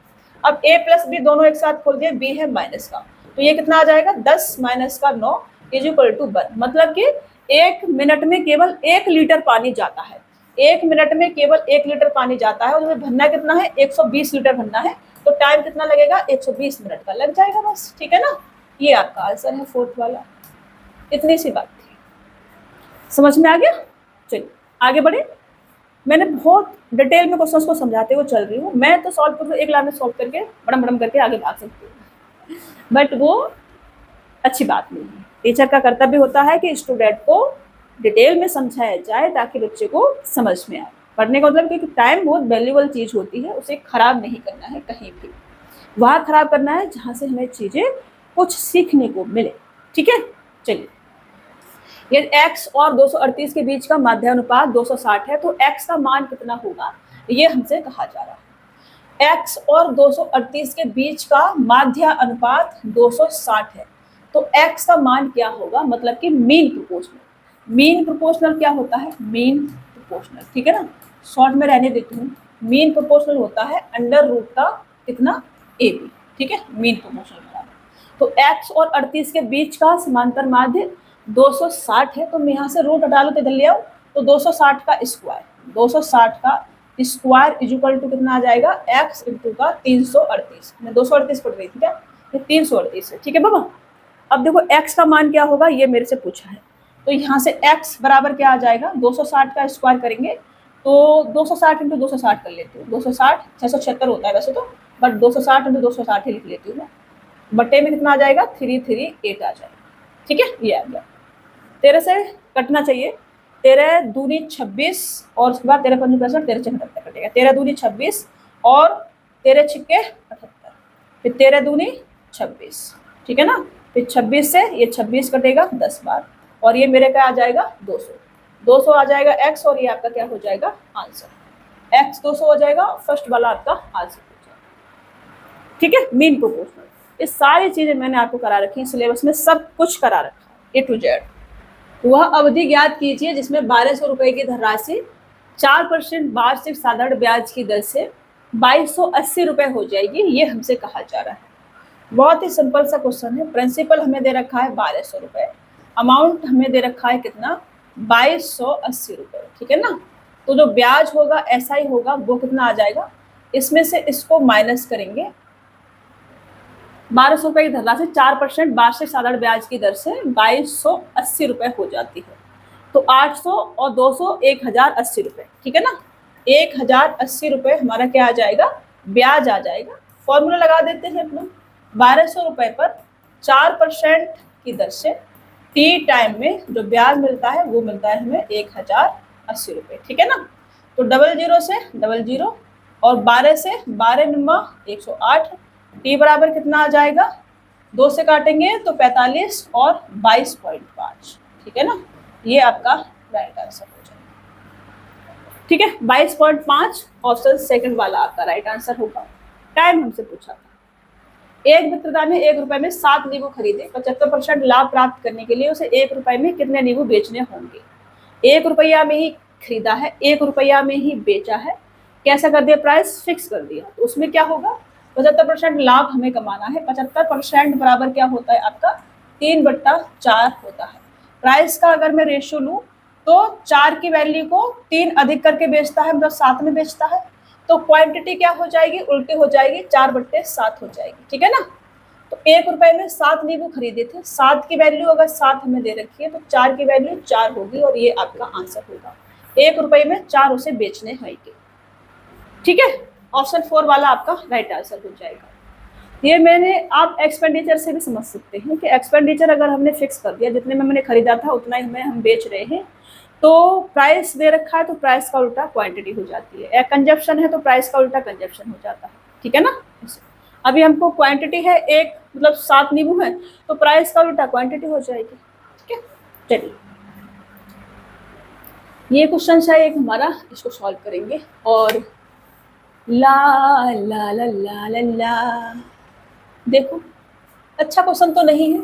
ये जो है क्यूब है, ये है 18 का क्यूब, और ये जो 4th रूट का है 10 आ जाएगा बाहर, इंटू का 5/24 आ जाएगा, इंटू का 78 आ जाएगा, और इसे आप करेंगे सॉल्व। ठीक है ना, मुझे नहीं पता इसका आंसर क्या होएगा, नहीं पता है सच में भी, करो। ठीक है, करना है, आसान सा है, चलो मैंने लिख दिया है, इसको मैं करूंगी सॉल्व। 2x माइनस का 5y का स्क्वायर प्लस का 5x प्लस का 2y का स्क्वायर प्लस का 2x प्लस का 5y अपॉन में 2x माइनस का 5y अपॉन में नहीं है 2x प्लस का 5y और ब्रैकेट में 2x माइनस का 5y का सरलतम रूप क्या है, ये हमसे पूछा है। देखो ये बनेगा हमारा a स्क्वायर माइनस का b square, a plus b a minus b है, तो ये 4x स्क्वायर माइनस का 25 बाई स्क्वायर। ठीक है, ये बनेगा a स्क्वायर माइनस का बाई b स्क्वायर। इसको अगर मैं सॉल्व करूं तो अलग अलग है, ध्यान रखना या 2x है या 5x है, a प्लस बी और a माइनस बी का स्क्वायर करके मत लगा देना। ठीक है ना, अलग अलग करना पड़ेगा। यहाँ से करोगे तो यहाँ से आपको मिलेगा क्या, यहाँ से मिलेगा 2x स्क्वायर करेंगे तो 4x आ जाएगा, 4x स्क्वायर प्लस का 25 बाई स्क्वायर माइनस का 5 दूनी 10 दूनी 20x बाई, प्लस है तो प्लस करेंगे, इधर करेंगे तो 25x स्क्वायर प्लस का 4 बाई स्क्वायर प्लस का 20x बाई। ठीक है, अब क्या होगा, इससे ये कट जाएगा और हमारे पास प्लस का ये है तो इसको भी कर लेते हैं, 4x स्क्वायर माइनस का 25 बाई का स्क्वायर। ठीक है, अब x और x और x कितना आ जाएगा, प्लस प्लस का है सब, तो 4 और 4 8 और 8 और ऐड करेंगे तो 33x स्क्वायर। ठीक है, अब बाई को ले लें तो 25 बाई स्क्वायर प्लस का 4 बाई स्क्वायर माइनस का 25 बाई स्क्वायर, तो यहाँ से 25 प्लस का और 25 माइनस का कट जाएगा, मेरे पास केवल 4 बाई स्क्वायर बचेगा, तो मेरे पास क्या आ जाएगा 33x स्क्वायर प्लस का 4 बाई स्क्वायर। ऑप्शंस में नहीं है तो आपने बनाना है। ठीक है, एक ऑप्शन यहाँ 5th वाला भी लिख लो क्योंकि हमने सही सॉल्व करा है, 33x स्क्वायर प्लस का 4 बाई स्क्वायर, ये आपका आंसर होगा। ठीक है, कभी कभी ऐसा होता है कि नहीं होता है, ऑप्शन मैच नहीं कर रहा होता है, आपने अपना आंसर सही करना है। ठीक है, हमने बिल्कुल सही करा है, इसका करेंगे तो 4x स्क्वायर प्लस का 25 बाई स्क्वायर माइनस के 5 दूनी 10 दूनी 20 x बाई आ जाएगा, इधर करेंगे 25 x स्क्वायर प्लस का 4 बाई स्क्वायर प्लस के 2ab तो 5 दूनी 10 दूनी 20 x बाई आ जाएगा, इधर करेंगे तो ये a स्क्वायर माइनस का b स्क्वायर बनेगा, तो 2x का स्क्वायर करेंगे तो 4x स्क्वायर माइनस के 5 बाई का स्क्वायर करेंगे तो 25 बाई स्क्वायर, तो 4x स्क्वायर माइनस का 25 बाई स्क्वायर। अब यहाँ 25 था प्लस का, यहाँ 25 है माइनस का, माइनस कर दिया हमने इधर, हमारे पास 4 बाई स्क्वायर बचा, इसका प्लस का। ठीक है ना, और x में जाए तो 4x स्क्वायर, ये भी प्लस का, इधर भी प्लस का, तो ये 33x स्क्वायर प्लस का आ जाएगा। ओके, चलिए तो माइनस का ये 33 तो आना पॉसिबल है ही नहीं, जिन्होंने माइनस लगा रखा है, बेवड़ू है लोग हैं, इतना बेवड़ू कौन होता है बाबा। देखती हूँ कि एक समूह में पुरुष महिलाएं और बच्चे शामिल हैं, उनमें से 20% पुरुष हैं, 50% महिलाएं हैं और बाकी के बच्चे हैं, और उनका औसत वजन क्रमशः 45 kg, 60 kg और 120 kg है। समूह का औसत वजन क्या है, देखो पुरुष है, महिलाएं हैं और बच्चे हैं, 20% पुरुष है, 50% महिलाएं, तो 30% बच्चे बचेंगे हमारे पास में। ठीक है, ये मैंने लिखा मेल, ये लिखा फीमेल और ये लिखा चाइल्ड। अब देखो 20% पुरुष है तो 20 पुरुष मान लेती हूँ मैं, 50% महिलाएं तो 50 महिलाएं मान लेती हूँ, टोटल 100 मान लेते हैं, तो बाकी का 30 बच्चे आ जाएंगे, क्योंकि कोई भी चीज़ अपने आप में 100% होती है तो 100 ही मान लिए टोटल। ठीक है, ठीक है ना। अब देखो औसत वजन भी दे रखा है, पुरुषों का जो औसत वजन है वो कितना है, एवरेज वजन भी दे रखा है मेरे को अलग अलग, एवरेज वजन, औसत वेट भी दे रखा है, ठीक है। पुरुषों का कितना है 45 केजी, महिलाओं का है 60 केजी, बच्चों का है 20 केजी। तो सम कितना आ जाएगा, 45 दूनी 90 मतलब 900। इधर कितना आ जाएगा, 6×5 30 मतलब कि 3000। इधर आ जाएगा 3 दूनी 6 मतलब कि 600। तो ये 3000 और 1500 कितना आ जाएगा, 4500, ठीक है ना, 4500। टोटल वजन 4500 और टोटल संख्या कितनी है इनकी, 100 हमने मानी है, तो 100 से डिवाइड कर दो, कितना आ जाएगा 45। टोटल एवरेज कितना आ जाएगा 100 व्यक्तियों का, 45 केजी। और ऑप्शन फर्स्ट वाला आपका राइट आंसर हो जाएगा। ओके, चलिए नेक्स्ट। कमलेश ने 10,000 रुपए में कुछ साड़ियां और सूट खरीदे। प्रत्येक साड़ी की कीमत 1500 रुपए है और प्रत्येक सूट की कीमत 1000 रुपए है। साड़ियों और सूट की कुल संख्या 8 है। सूट और साड़ियों की संख्या ज्ञात कीजिए, ये हमसे कहा जा रहा है। तो एलिगेशन लगा के सॉल्व किया जा सकता है इस क्वेश्चन को।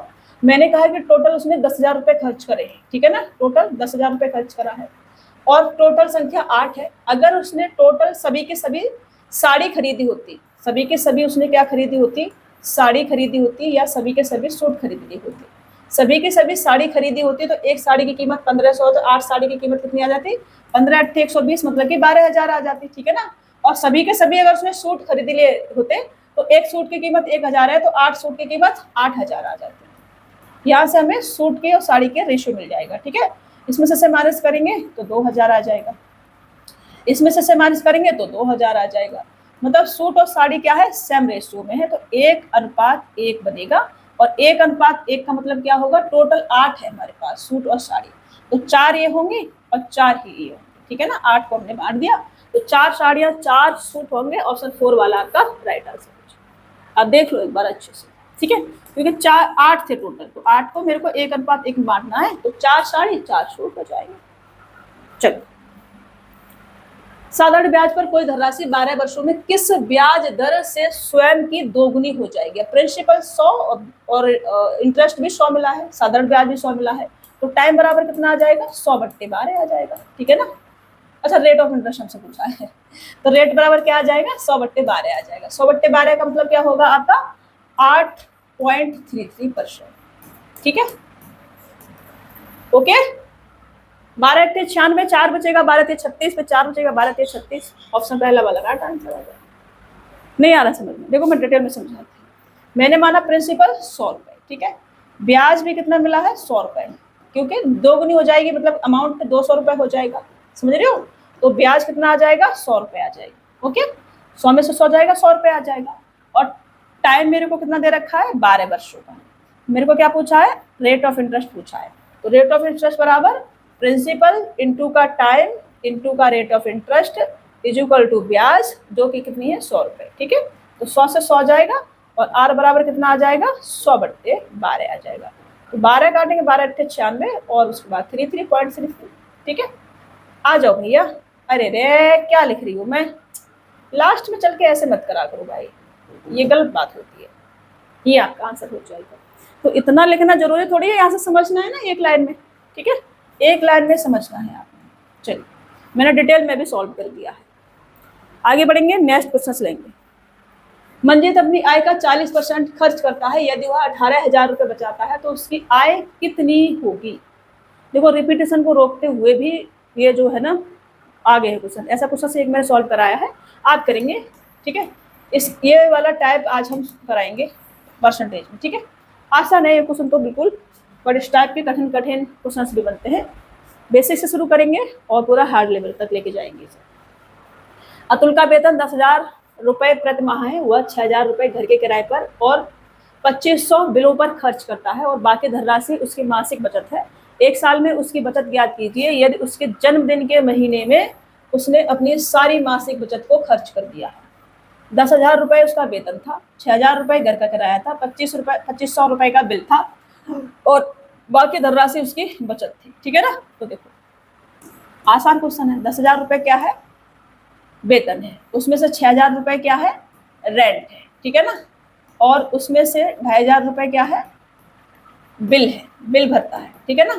तो जो सेविंग होगी, बचत होगी, वो कितनी आ जाएगी, 1,500 रुपये, ठीक है।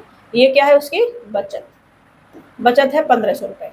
अब साल में 12 महीने होते हैं और एक महीना जिस महीने उसका जन्मदिन था उस महीने उसने अपनी बचत को सब खर्च कर दिया, तो 11 महीने बचे।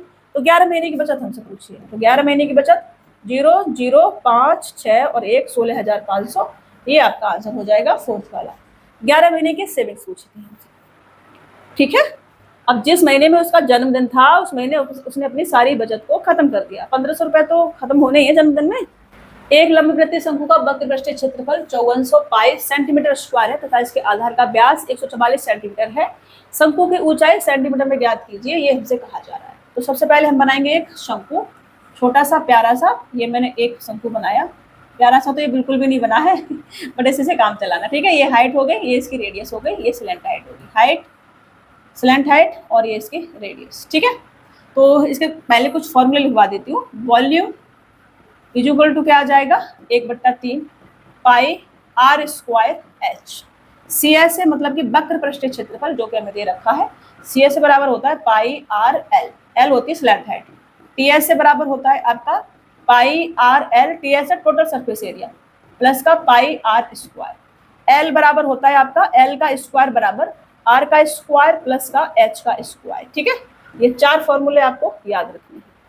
अब मेरे को वक्र पृष्ठीय क्षेत्रफल दे रखा है, मतलब कि पाई आर एल। आर कितना आ जाएगा, व्यास अगर 144 है तो आर आ जाएगा हमारे पास में 2 7 14 2 दूनी 4 72 सेंटीमीटर। तो पाई इंटू का 72 इंटू का एल इज इक्वल टू 1/400 पाई, ठीक है ना। ये यहाँ से पाई जाएगा और एल बराबर कितना आ जाएगा आपका, एल बराबर आ जाएगा आपका 12 × 60 12 × 72 और 7 7 49 लिंग 12 × 60 12 × 72 और 12 × 4 48 12 × 60 7 6 6 7 42 और 56 30, ये आ जाएगा, ठीक है।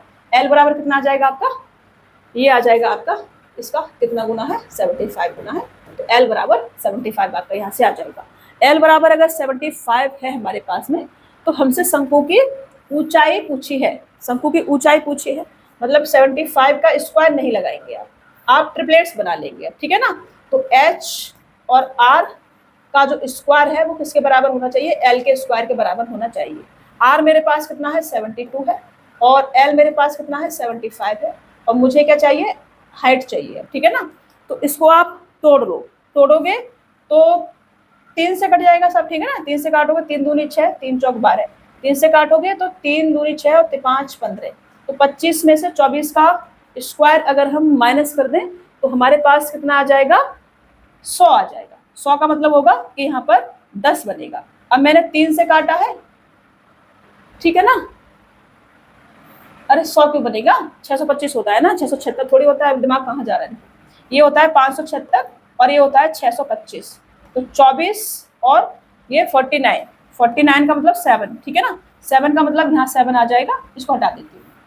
ट्रिपलेट होती है ना 7 24 25 की, दिमाग से निकल जा रहा है एकदम से। तो 7 और 3 से काटा गुणा करेंगे तो 7 या 21, ये 21 ये आ जाएगा, ठीक है। 21 ऑप्शन फर्स्ट वाला आपका राइट आंसर है। मैंने ट्रिपलेट्स बना दिया।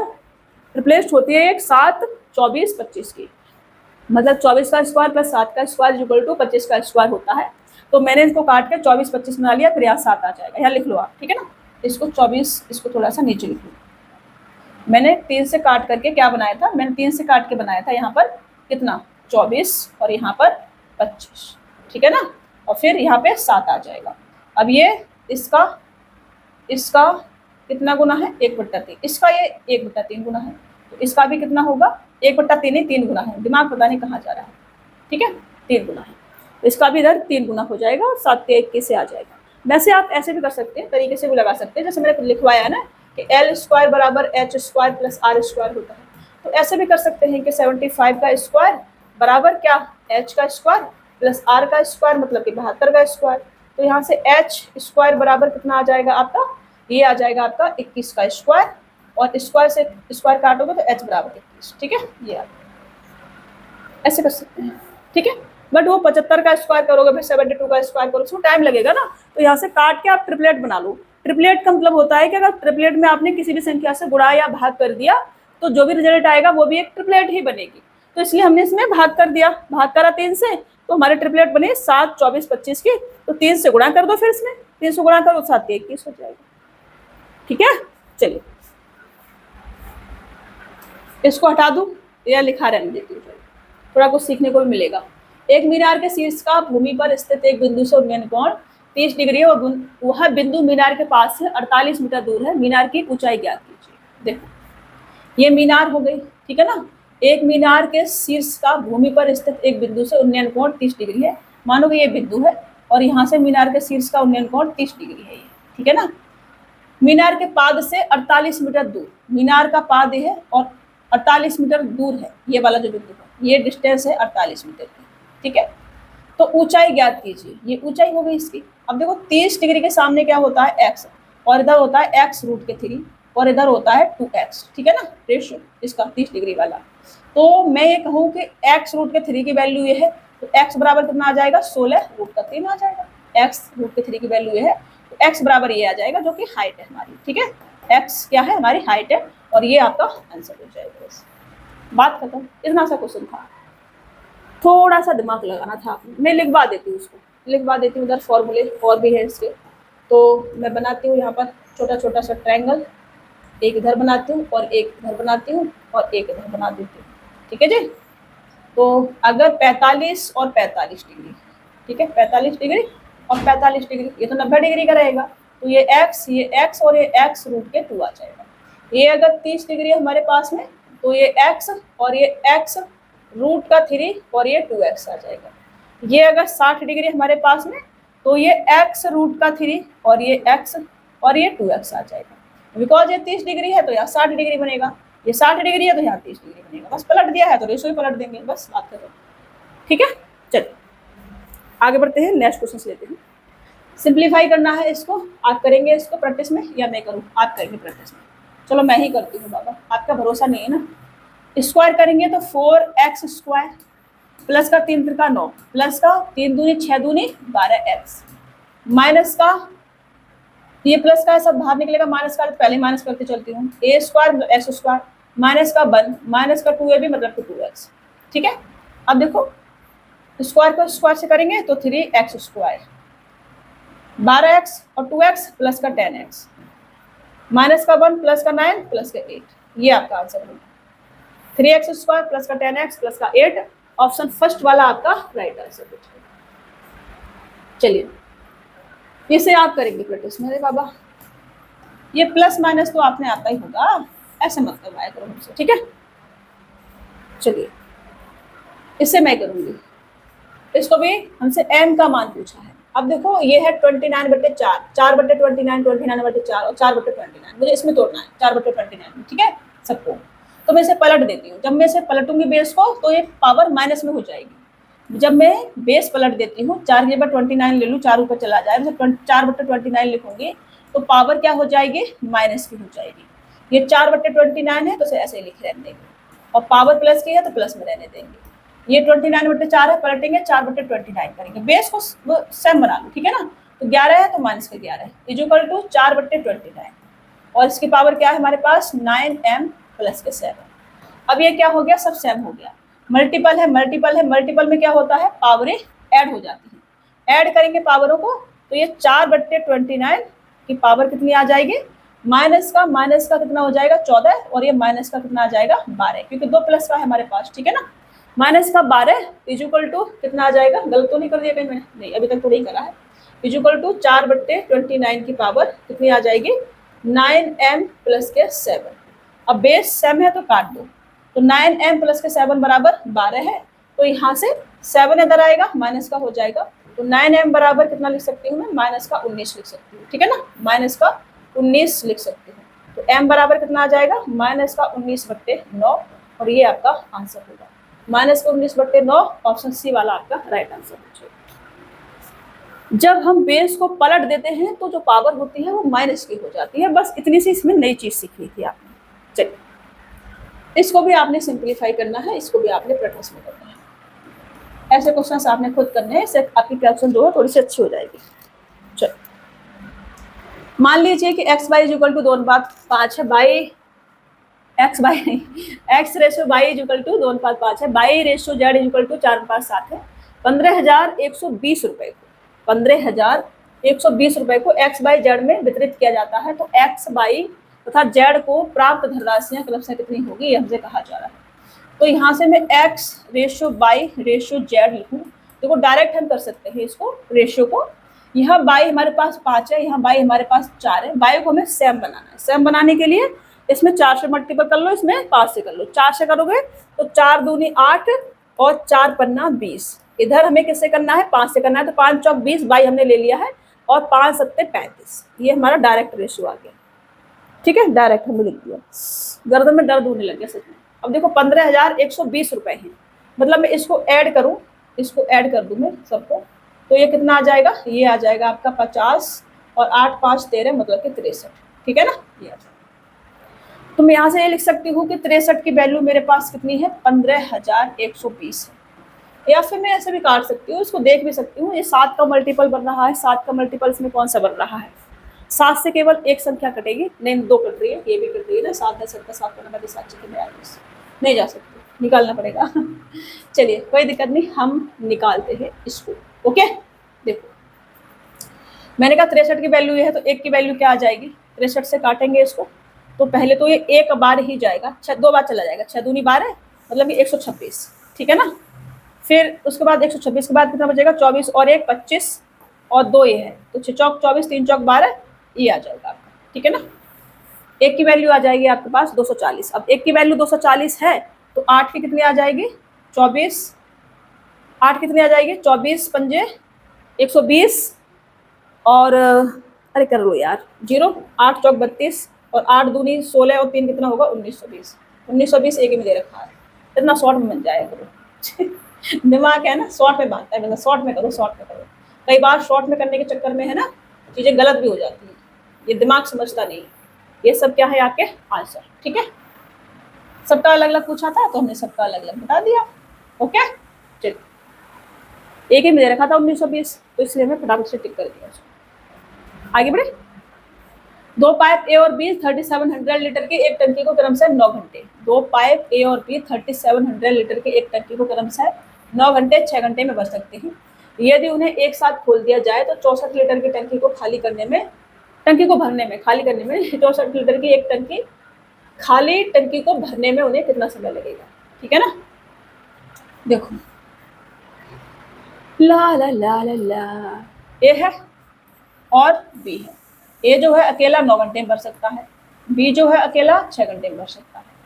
टंकी की कैपेसिटी 9 छिक्के 18 आ जाएगी, 9 दूनी 18, 6 से भी कटेगा, तो 9 दूनी 18 और 6 तिया 18, ठीक है ना।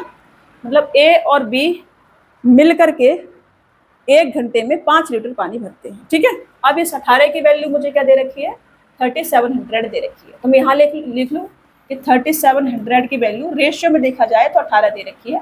तो ये जो 6400 है इसकी वैल्यू क्या आ जाएगी, इसकी वैल्यू आ जाएगी 18/3700 इंटू का 6400, ये आ जाएगी।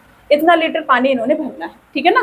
किसने भरना है, ए और बी को भरना है। तो टाइम कितना लगेगा, ए बी का इफिशियंसी कितनी है, इफिशियंसी ए की 2 है और बी की 3 है, दोनों को ऐड करेंगे, ए प्लस बी को भरना है, दोनों को ऐड करेंगे तो 5, ठीक है ना। ए प्लस बी की इफिशियंसी 5 है, तो 5 से डिवाइड करेंगे। अब प्रोसेस को सॉल्व करना है, सॉल्व करेंगे तो 00 से 00 उड़ा देंगे और 7 पन्ना 35 185 सभी में दे रखा है। ऊपर आएगा 8 चौक 32, 2 आएगा, 2 एक में दे रखा है, तो ऑप्शन बी आपका राइट आंसर हो जाएगा। ये आ जाएगा 1152/185, ये आपका आंसर होगा जी। तो ये भी ठीक है, पॉइंट पॉइंट में नहीं दे रखा है, जल्दी टिक करके आप आगे भाग सकते हो। इसमें फ्रैक्शन में ही दे रखा है, तो काटना है आपने और आगे भागना है। समझ में आ रहा है ना, समझ में नहीं आया तो मेरे से पूछ लेने का, ठीक है। चलिए, समीकरण x² माइनस का 2x प्लस का 13 इक्वल टू 0 का विविक्तीकरण कितना है, साथ ही यह भी निर्धारित करें कि इस समीकरण के कितने वास्तविक हल हैं, ये हमसे कहा जा रहा है, ठीक है ना। अब देखो इसमें मेरे को डिस्क्रिमिनेंट निकालना है, ठीक है ना। ये जो विविक्तीकरण यहाँ पे कुछ और भी लिखा हुआ आ सकता है, तो आपने इंग्लिश वाला शब्द याद रखना है। डिस्क्रिमिनेंट निकालना है तो डी मान लेते हैं इसको, किसके बराबर होता है आपका क्या, b² माइनस के 4ac, ठीक है, ये होता है।